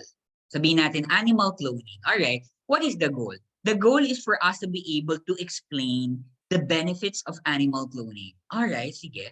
What is the role? Okay, 5 tayo sa grupo, kasi group activity ito, group-based. So kada grupo, binigyan ng task. And your task is on animal cloning. Okay, that's your topic. Okay, role. I'll be the leader, you will be the secretary, you will be the documenter, you will be the researcher, may ganon. Okay, so they would talk among their group. A, who is our audience? So, who will be our audience ba? So, our goal, no, sinabi natin for us to be able to share the benefits of animal cloning, what are the benefits and advantages? So, will be our audience. Our audience will be the will be our sabihin natin grade, kasi grade kayo, kunyari grade 9 kayo, no? Ang audience natin ay mga elementary pupils. Example lang nun. Okay, who are our elementary pupils? So what will be our situation or context, no?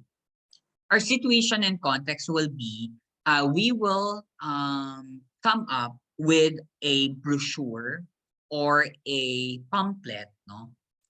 Na ilalagay natin doon in a child-friendly way, okay, na maiintindihan ng mga elementary yung goal natin to spread, no, the benefits of animal cloning. So what is the performance challenge? So the performance challenge is that you will be able to be able to distribute, no, that's your performance challenge. You'll be able to distribute that particular brochure or pamphlet to the intended audience, which is elementary. So by what standards will work be judged in the scenario? So bibigyan na kayo, no, ng standards and rubric ni teacher so that you'll be able to assess whether your work is acceptable or not. And then of course, apart from the peer assessment, siya din mag-assess. Okay, so that is on a UBD grass. Okay, and during that time in the UBD grass, ano nangyari? In the 2010 nagkaroon tayo ng letter grades. Okay? So, nagkaroon tayo ng letter grades. Natatandaan nyo ba yung pinakamababang grade noon na letter? Anong letter yun? That is letter, if you can remember, that is letter B. That's correct. That is beginning. Then after beginning, anong susunod? Very good. That's D. Very good. Ano yung D? That's correct. Developing. Sumunod, AP. Very good. No? Tatandaan nyo siya. Dapat lang. No? Kailangan nyo matandaan. Baka itanong. Okay, that's correct. That is approaching proficiency. Or aiming proficiency, but it's actually approaching proficiency. Then after AP, ang susunod, yes. You're already, the learner is already what? P. What is P?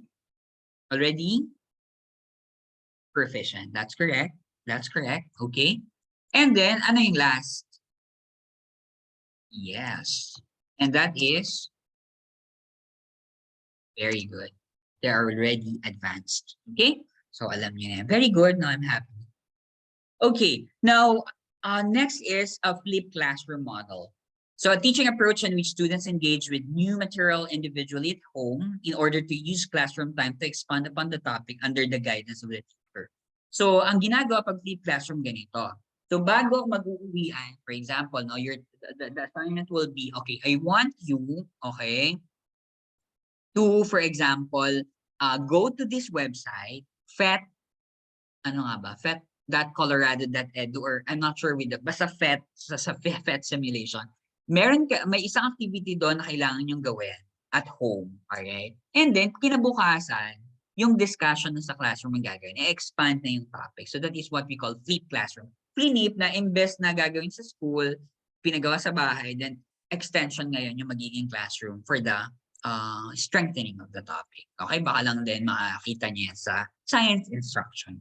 Okay, next, distinguishing between speed and velocity, at which level of the cognitive domain you would place this question. Remembering, understanding, applying, evaluating. What is the answer? That is letter. Okay, when you distinguish speed and velocity, you are actually in the level of, that's correct, understanding. So in the old level, that is comprehension. You need to comprehend so that you'll be able to, you need to be able to comprehend the difference between speed and velocity. Speed is scalar quantity, while velocity is a vector quantity. Okay? So in the Bloom's taxonomy, we use the remembering, understanding, applying, analyzing, evaluating, and creating. Now, for remembering, you just recall facts and basic concepts. Say, for example, pag tinanong ko kayo, who is the father of modern taxonomy, alam nyo, no? So that is Carolus Linnaeus, as remembering. So understanding, explaining ideas or concept. What is the difference between eukaryotic and prokaryotic? Eukaryotic has nucleus and membrane-bound organelles, while prokaryotic has none. Okay? Applying, use information in new situation. Okay, if you are, for example,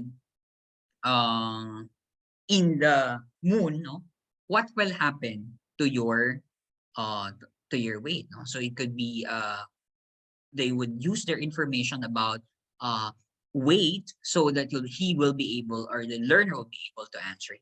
Analyzing, draw connections among ideas. So for example, examine the chart, no, of the critically endangered animals. What can you what is the implication of this, or what can you tell me about this? No? Parang they need the analysts for them to be able to see, no?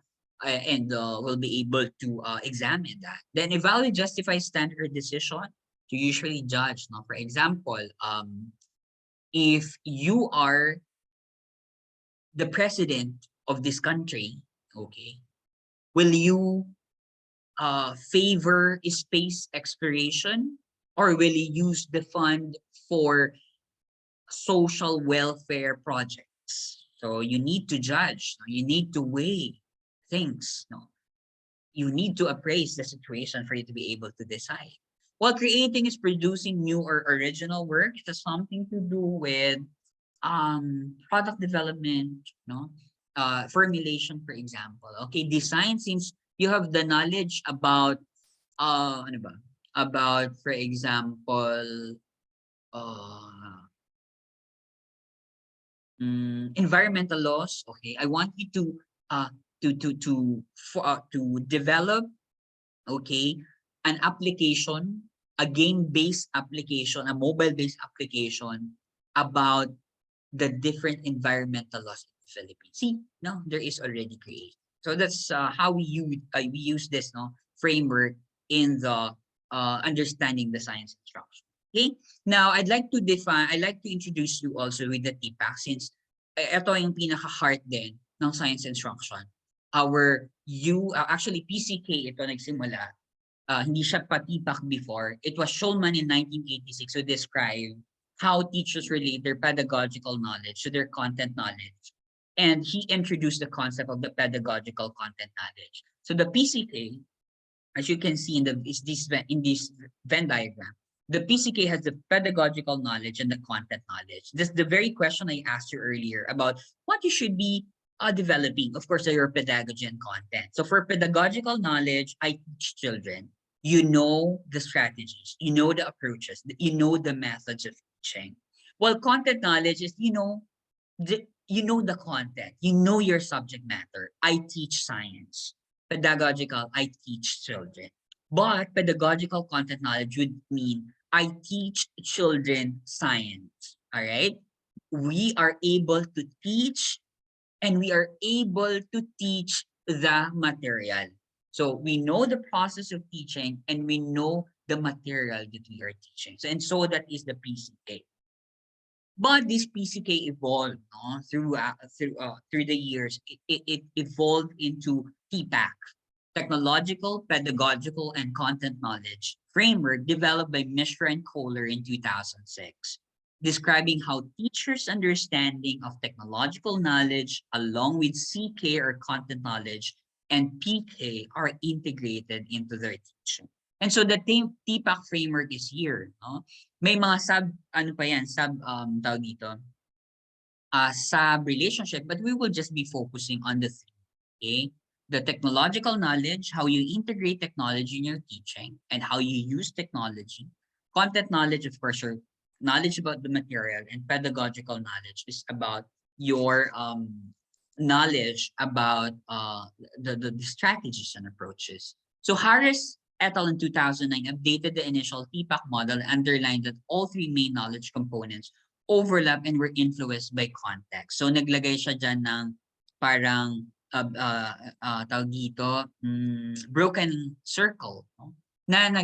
na tumutukoy sa konteksto ng mga bata. Na lagi natin sinasabi, iyan ba ay nagtuturo ka ba na nasa konteksto ng inyong mga mag-aaral? Na nauunawaan nila ang mga sinasabi mo at nauunawaan nila kung paano nila ito gagamitin sa tunay na buhay. So parang gano'n. Diba? And then of course, TK, alam na natin yan pag tinanong kayo, it's your knowledge about standard technologies and the skills required to operate particular technologies. That's how you use technology.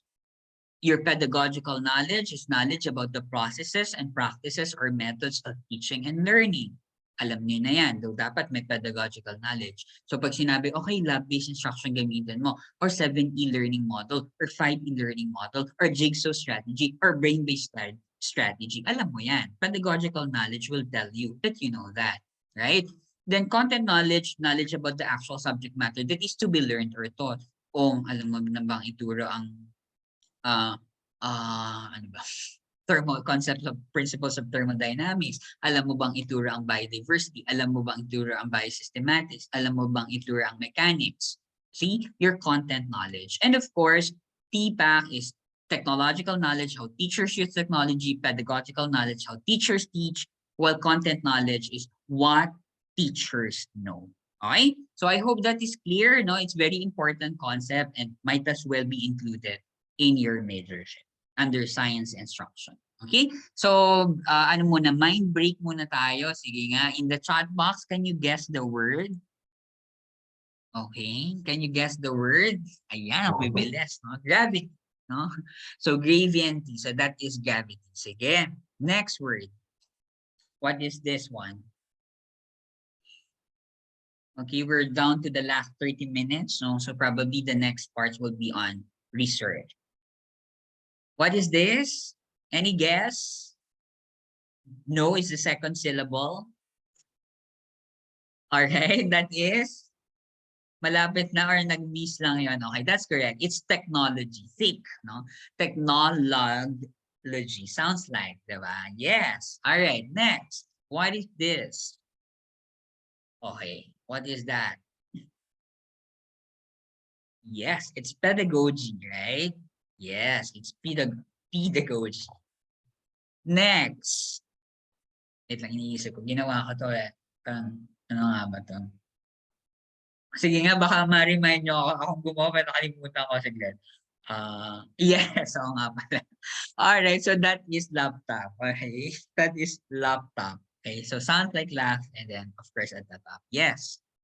Okay, next. Ito, what is this? Eto medyo I don't know kung makukuha. Alright, okay. So madali lang pala siya. Yeah, feeling ko lang hindi niyo makukuha pero okay, sige. Napaka-obvious yung cheer ko dun. Alright, so that's it, no? So now ano pa isa pa? Siguro this is the last one. Ano nga ba? Okay, sige. What is that? Yes, no?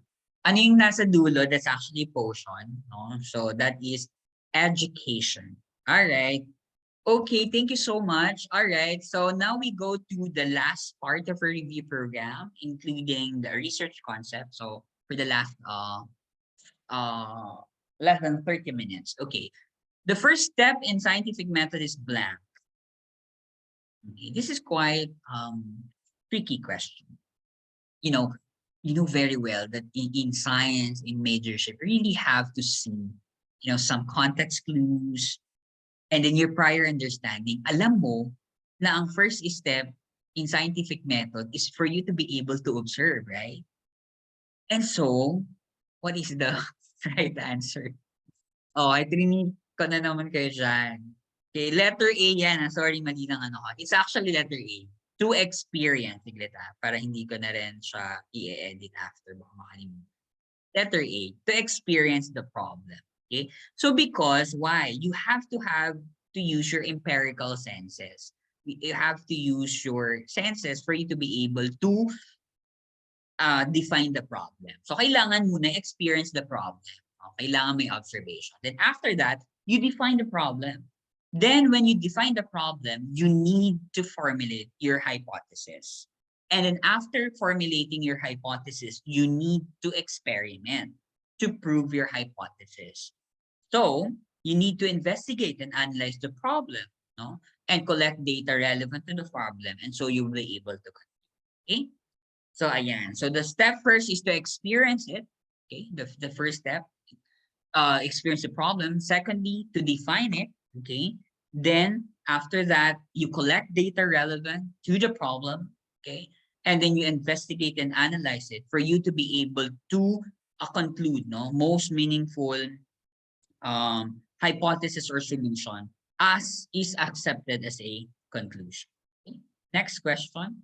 Suppose that a researcher spends 6 months living with Itis of Zambales to learn all that she can about the indigenous people. The researcher interviews many members of the group, participates as much possible in ceremonies, and documents activities of daily living.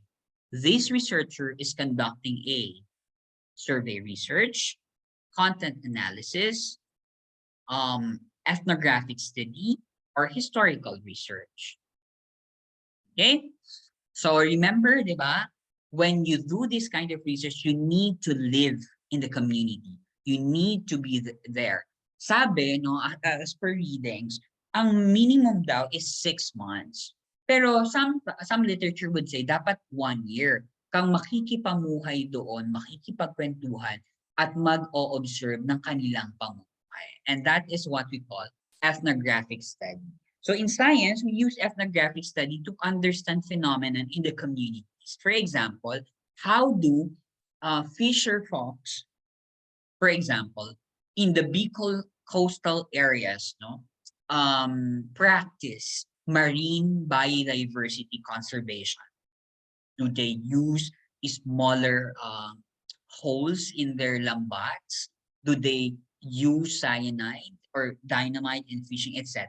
And so if you want to really do that for certain period of time and really observe, then that is an ethnographic study.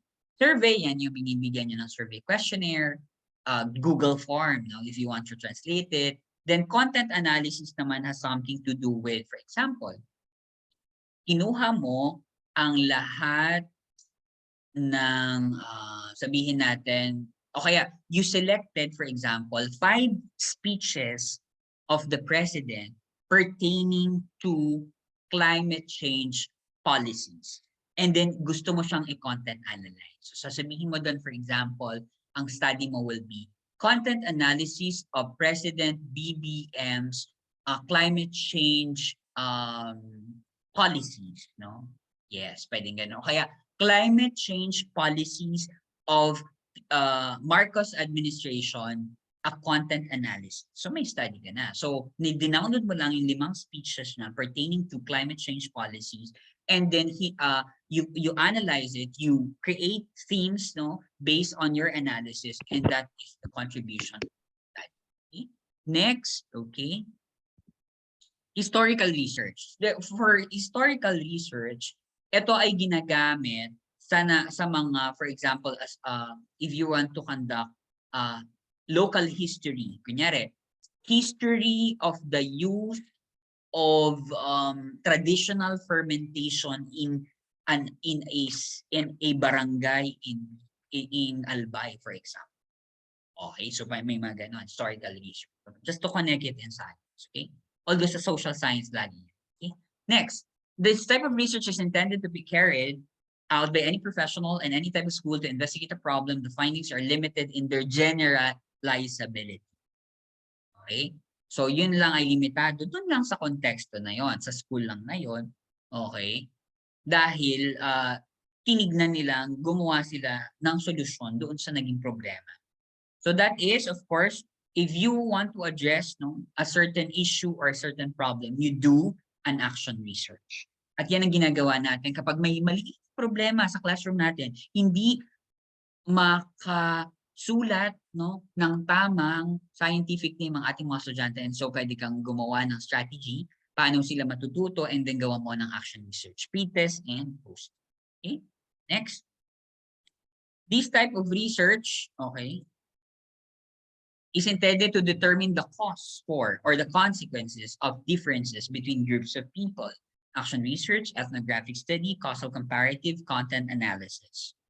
So, dahil gusto mo makita ang cause, dahilan, alright? So, anong mga difference ito? Yes, you do causal comparative research. Okay, next.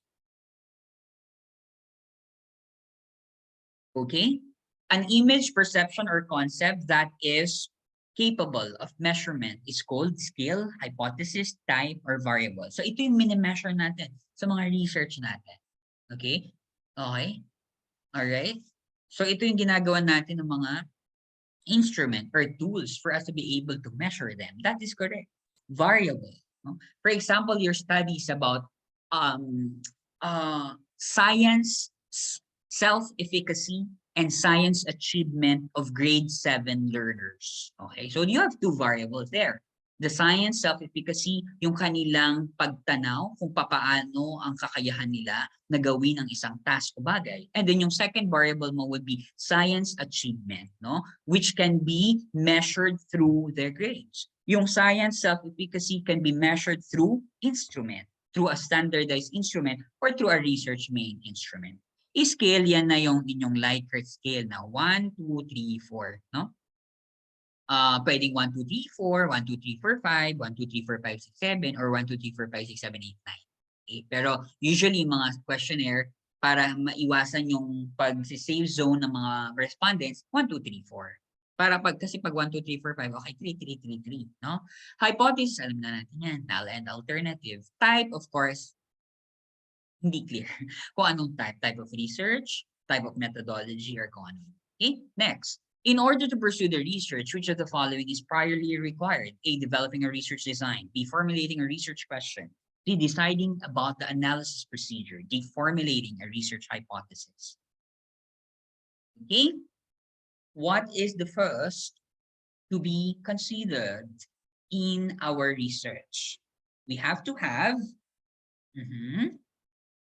we have to have what? Okay, we have to formulate first our research question. In other words, we have to identify ano ba ang problema. Okay, now we formulate a research question, then, okay, we could actually, tawag dito, sige, sagutin muna natin yan. We could actually develop, no, formulate a research hypothesis. Then after that, we develop, no, the research design. And based on the design, we can decide about the data analysis procedure. Okay? So paano natin i-analyze yung data na makukuha natin. Okay?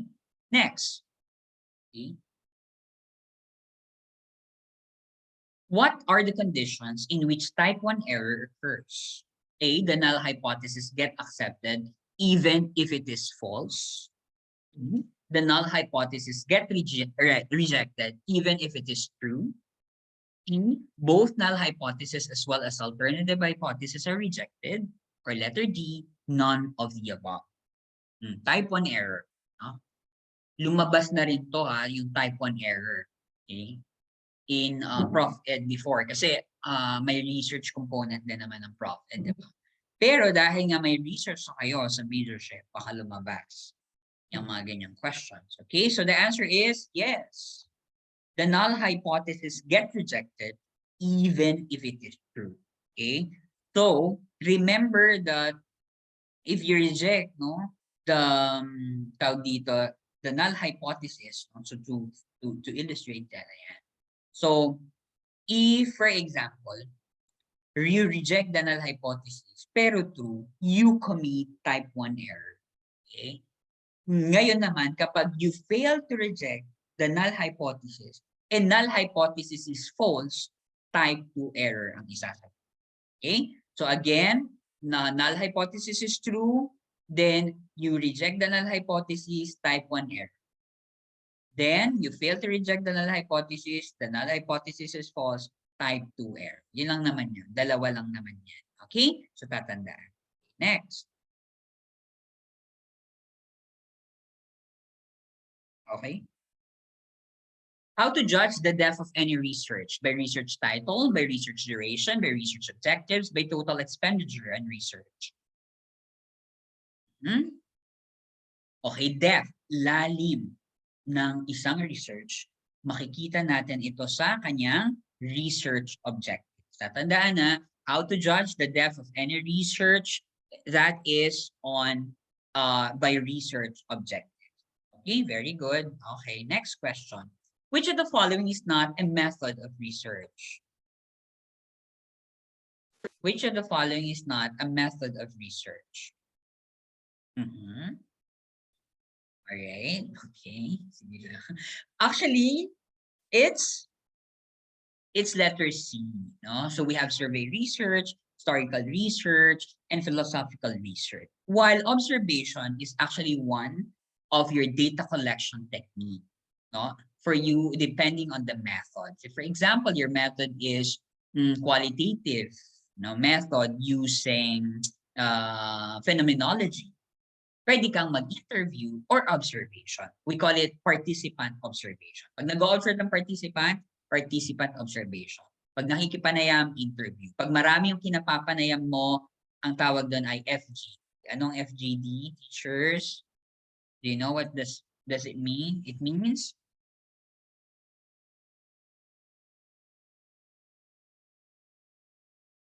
focus group discussion. No? Kunyari, tatlo yung kausap ko. Then I have one question, okay, who would want to answer? And then the other one would rebut, pwedeng ganon, or would concur. Yan.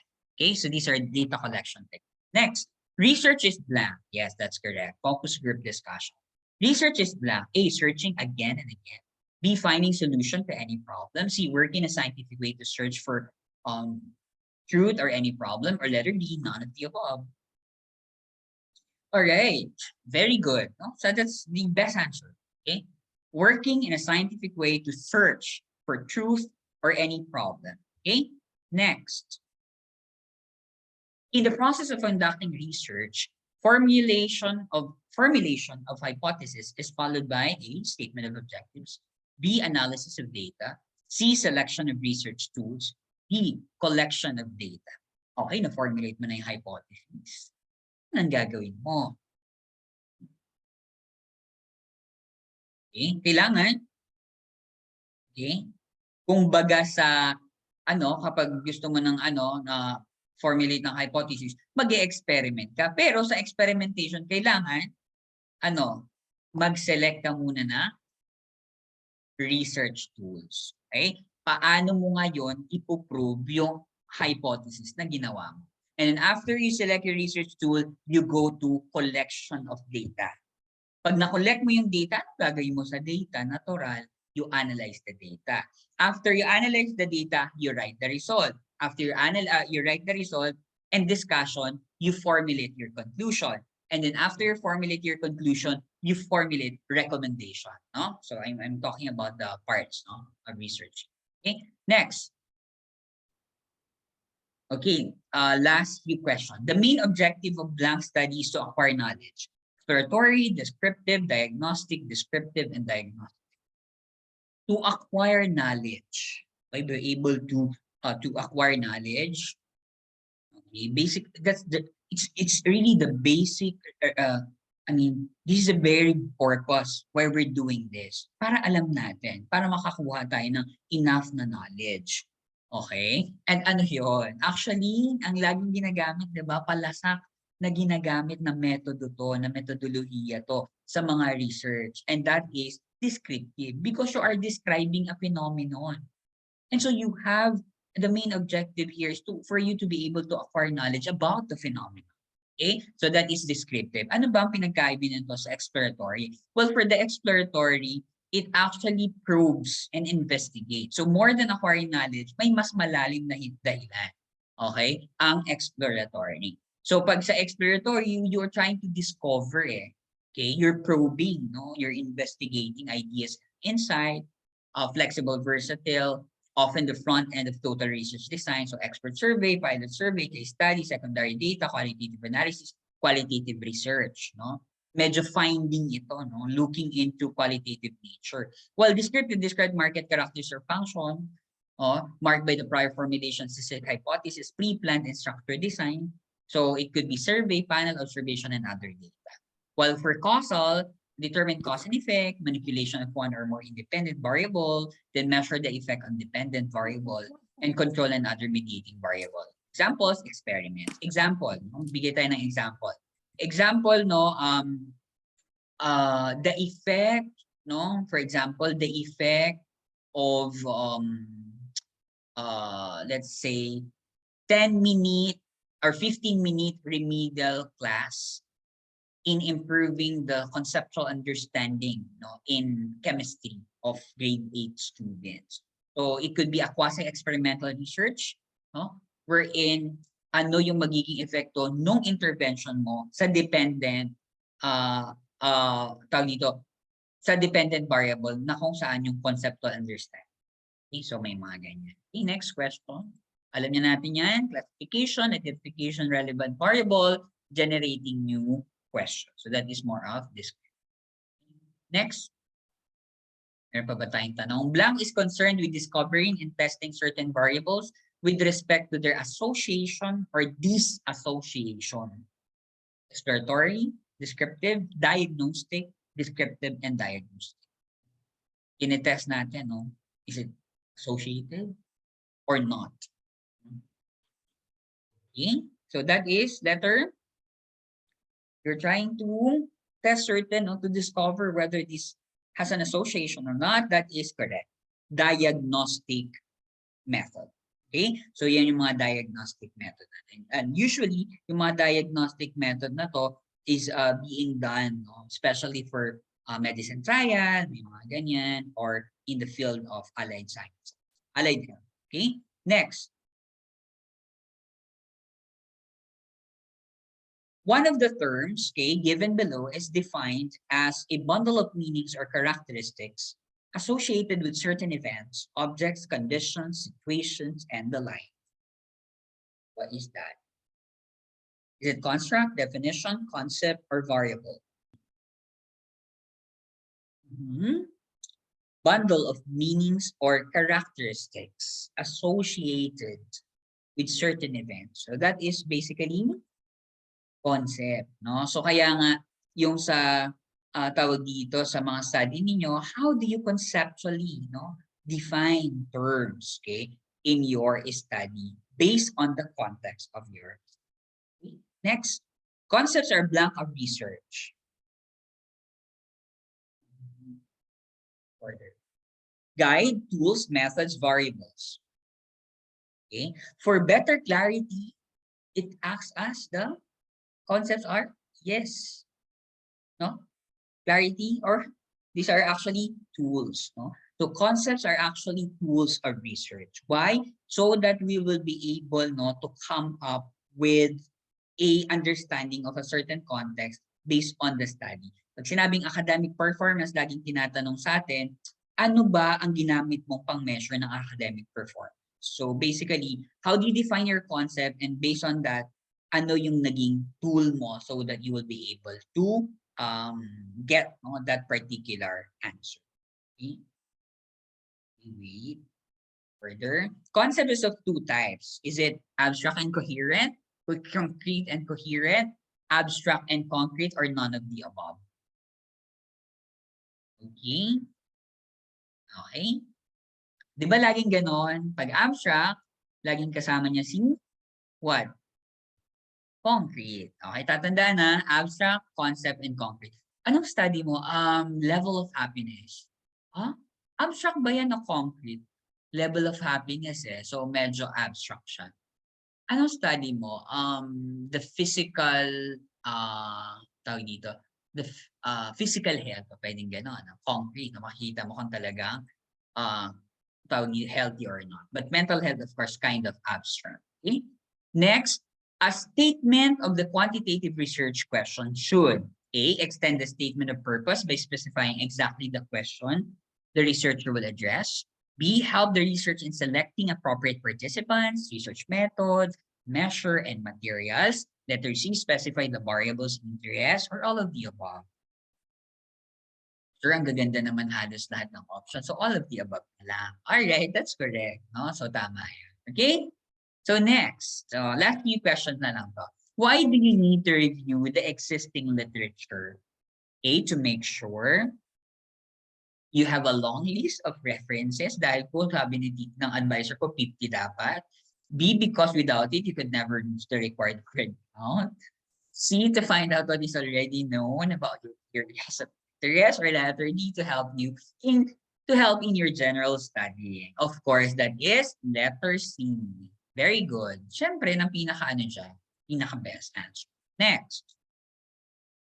Okay. A formal document that presents the research objectives, the sign of achieving these objectives, and the expected outcomes or deliverables of the study is called blank. Siyempre, hindi mo isasagot dyan ang letter D dahil expected outcomes pa lang. And so, that is a research proposal. Mali na naman ako ng line. Okay, that is a research proposal. No? Wait lang ha. Okay, sige. Na-move ko na naman ang mahiwagang linya. Alright, so that is a research proposal. Okay, I think last 3 questions na lang po. Okay, next. That is a research proposal. Okay, next.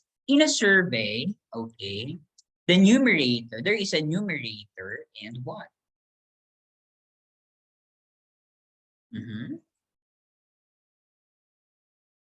Okay, very good. Yes, syempre, respondent. Sir, anong tawag pag naman sa qualitative research? Kung quantitative ay respondent, anong tawag sa qualitative research? Pag yan ang tanong ng LET. Tawag doon ay? Wala dyan. Wala dyan sa pagpipilian dyan. Ano? It's participant. So participant for qualitative research, correspondent for quanti. Why? Kasi sa quanti, nagre-respond sa questionnaire. Okay? Okay, bear with me. No, I have the few last questions. No? Tapusin lang natin. Mga 3 questions na. The first purpose of a survey is to blank a description, evaluation, creation, or provide information. Sinabi na natin to. The very purpose of survey is for us to be able to, yes, that's correct, provide information. In a measure of central location, okay, the blank used for arithmetic average. Okay. That is correct. That is correct. Yes, it's a mean. Okay, the question now is, what is the most frequent score? How do you call the most frequent score?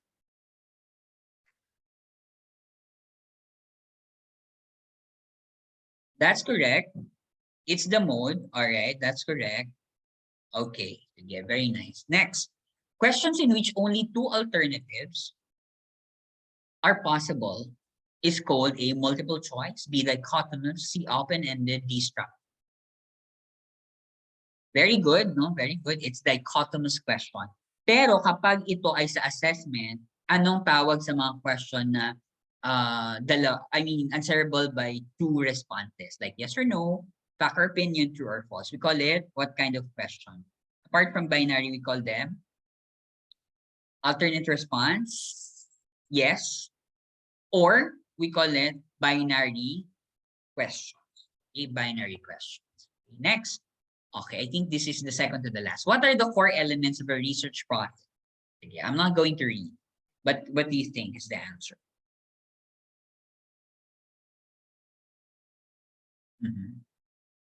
What should be the core? All right, very good. No, so you need to have, yes, introduction. All right, very good.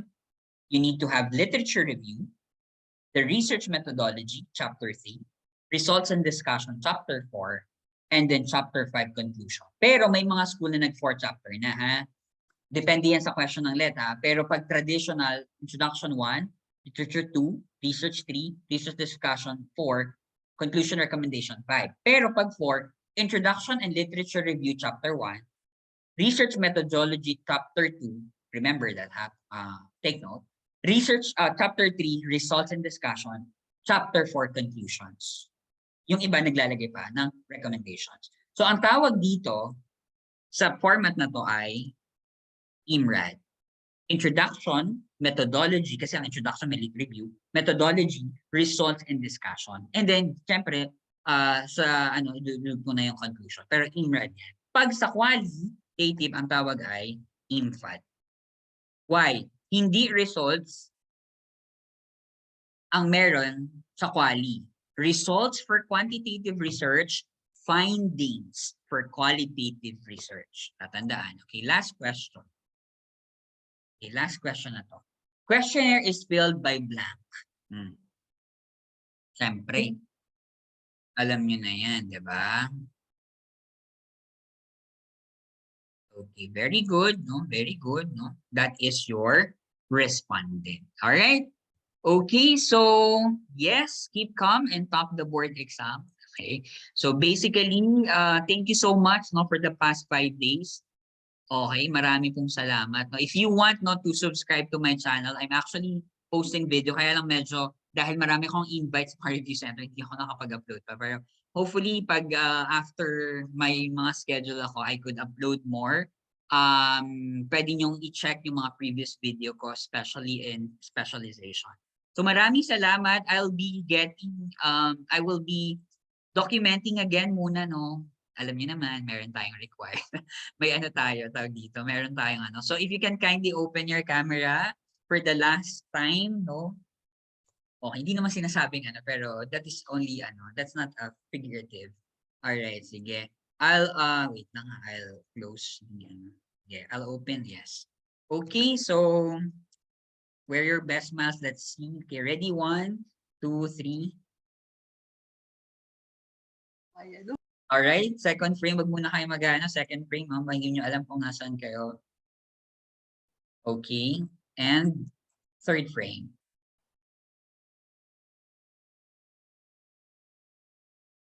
All right. Thank you so much. No, I wish and hope and pray, no, that you all pass the board exam. Yes, yes, about bio, no, you can actually, marami doon na lumabas, no, last October. So thank you so much, no, I'm actually reading all your comments. So happy weekend, no, sana all my weekend. So tomorrow, grad school. Pero anyway, I happy to meet all of you, no, PM me, no, in my page, Aghamazing Guro. Or if you can see my personal account, if ever you top the board and pass the board, I would love to hear from you and to be able to congratulate you by PM. I still have a lot of PS na hindi na open due to the recent board. Hopefully magka-time akong upuan lahat ng mga messages from LPTs all over the country. Salamat. Thank you so much. I really enjoyed the company of everyone. Good night and just mabalas and thank you. Thank you, everyone.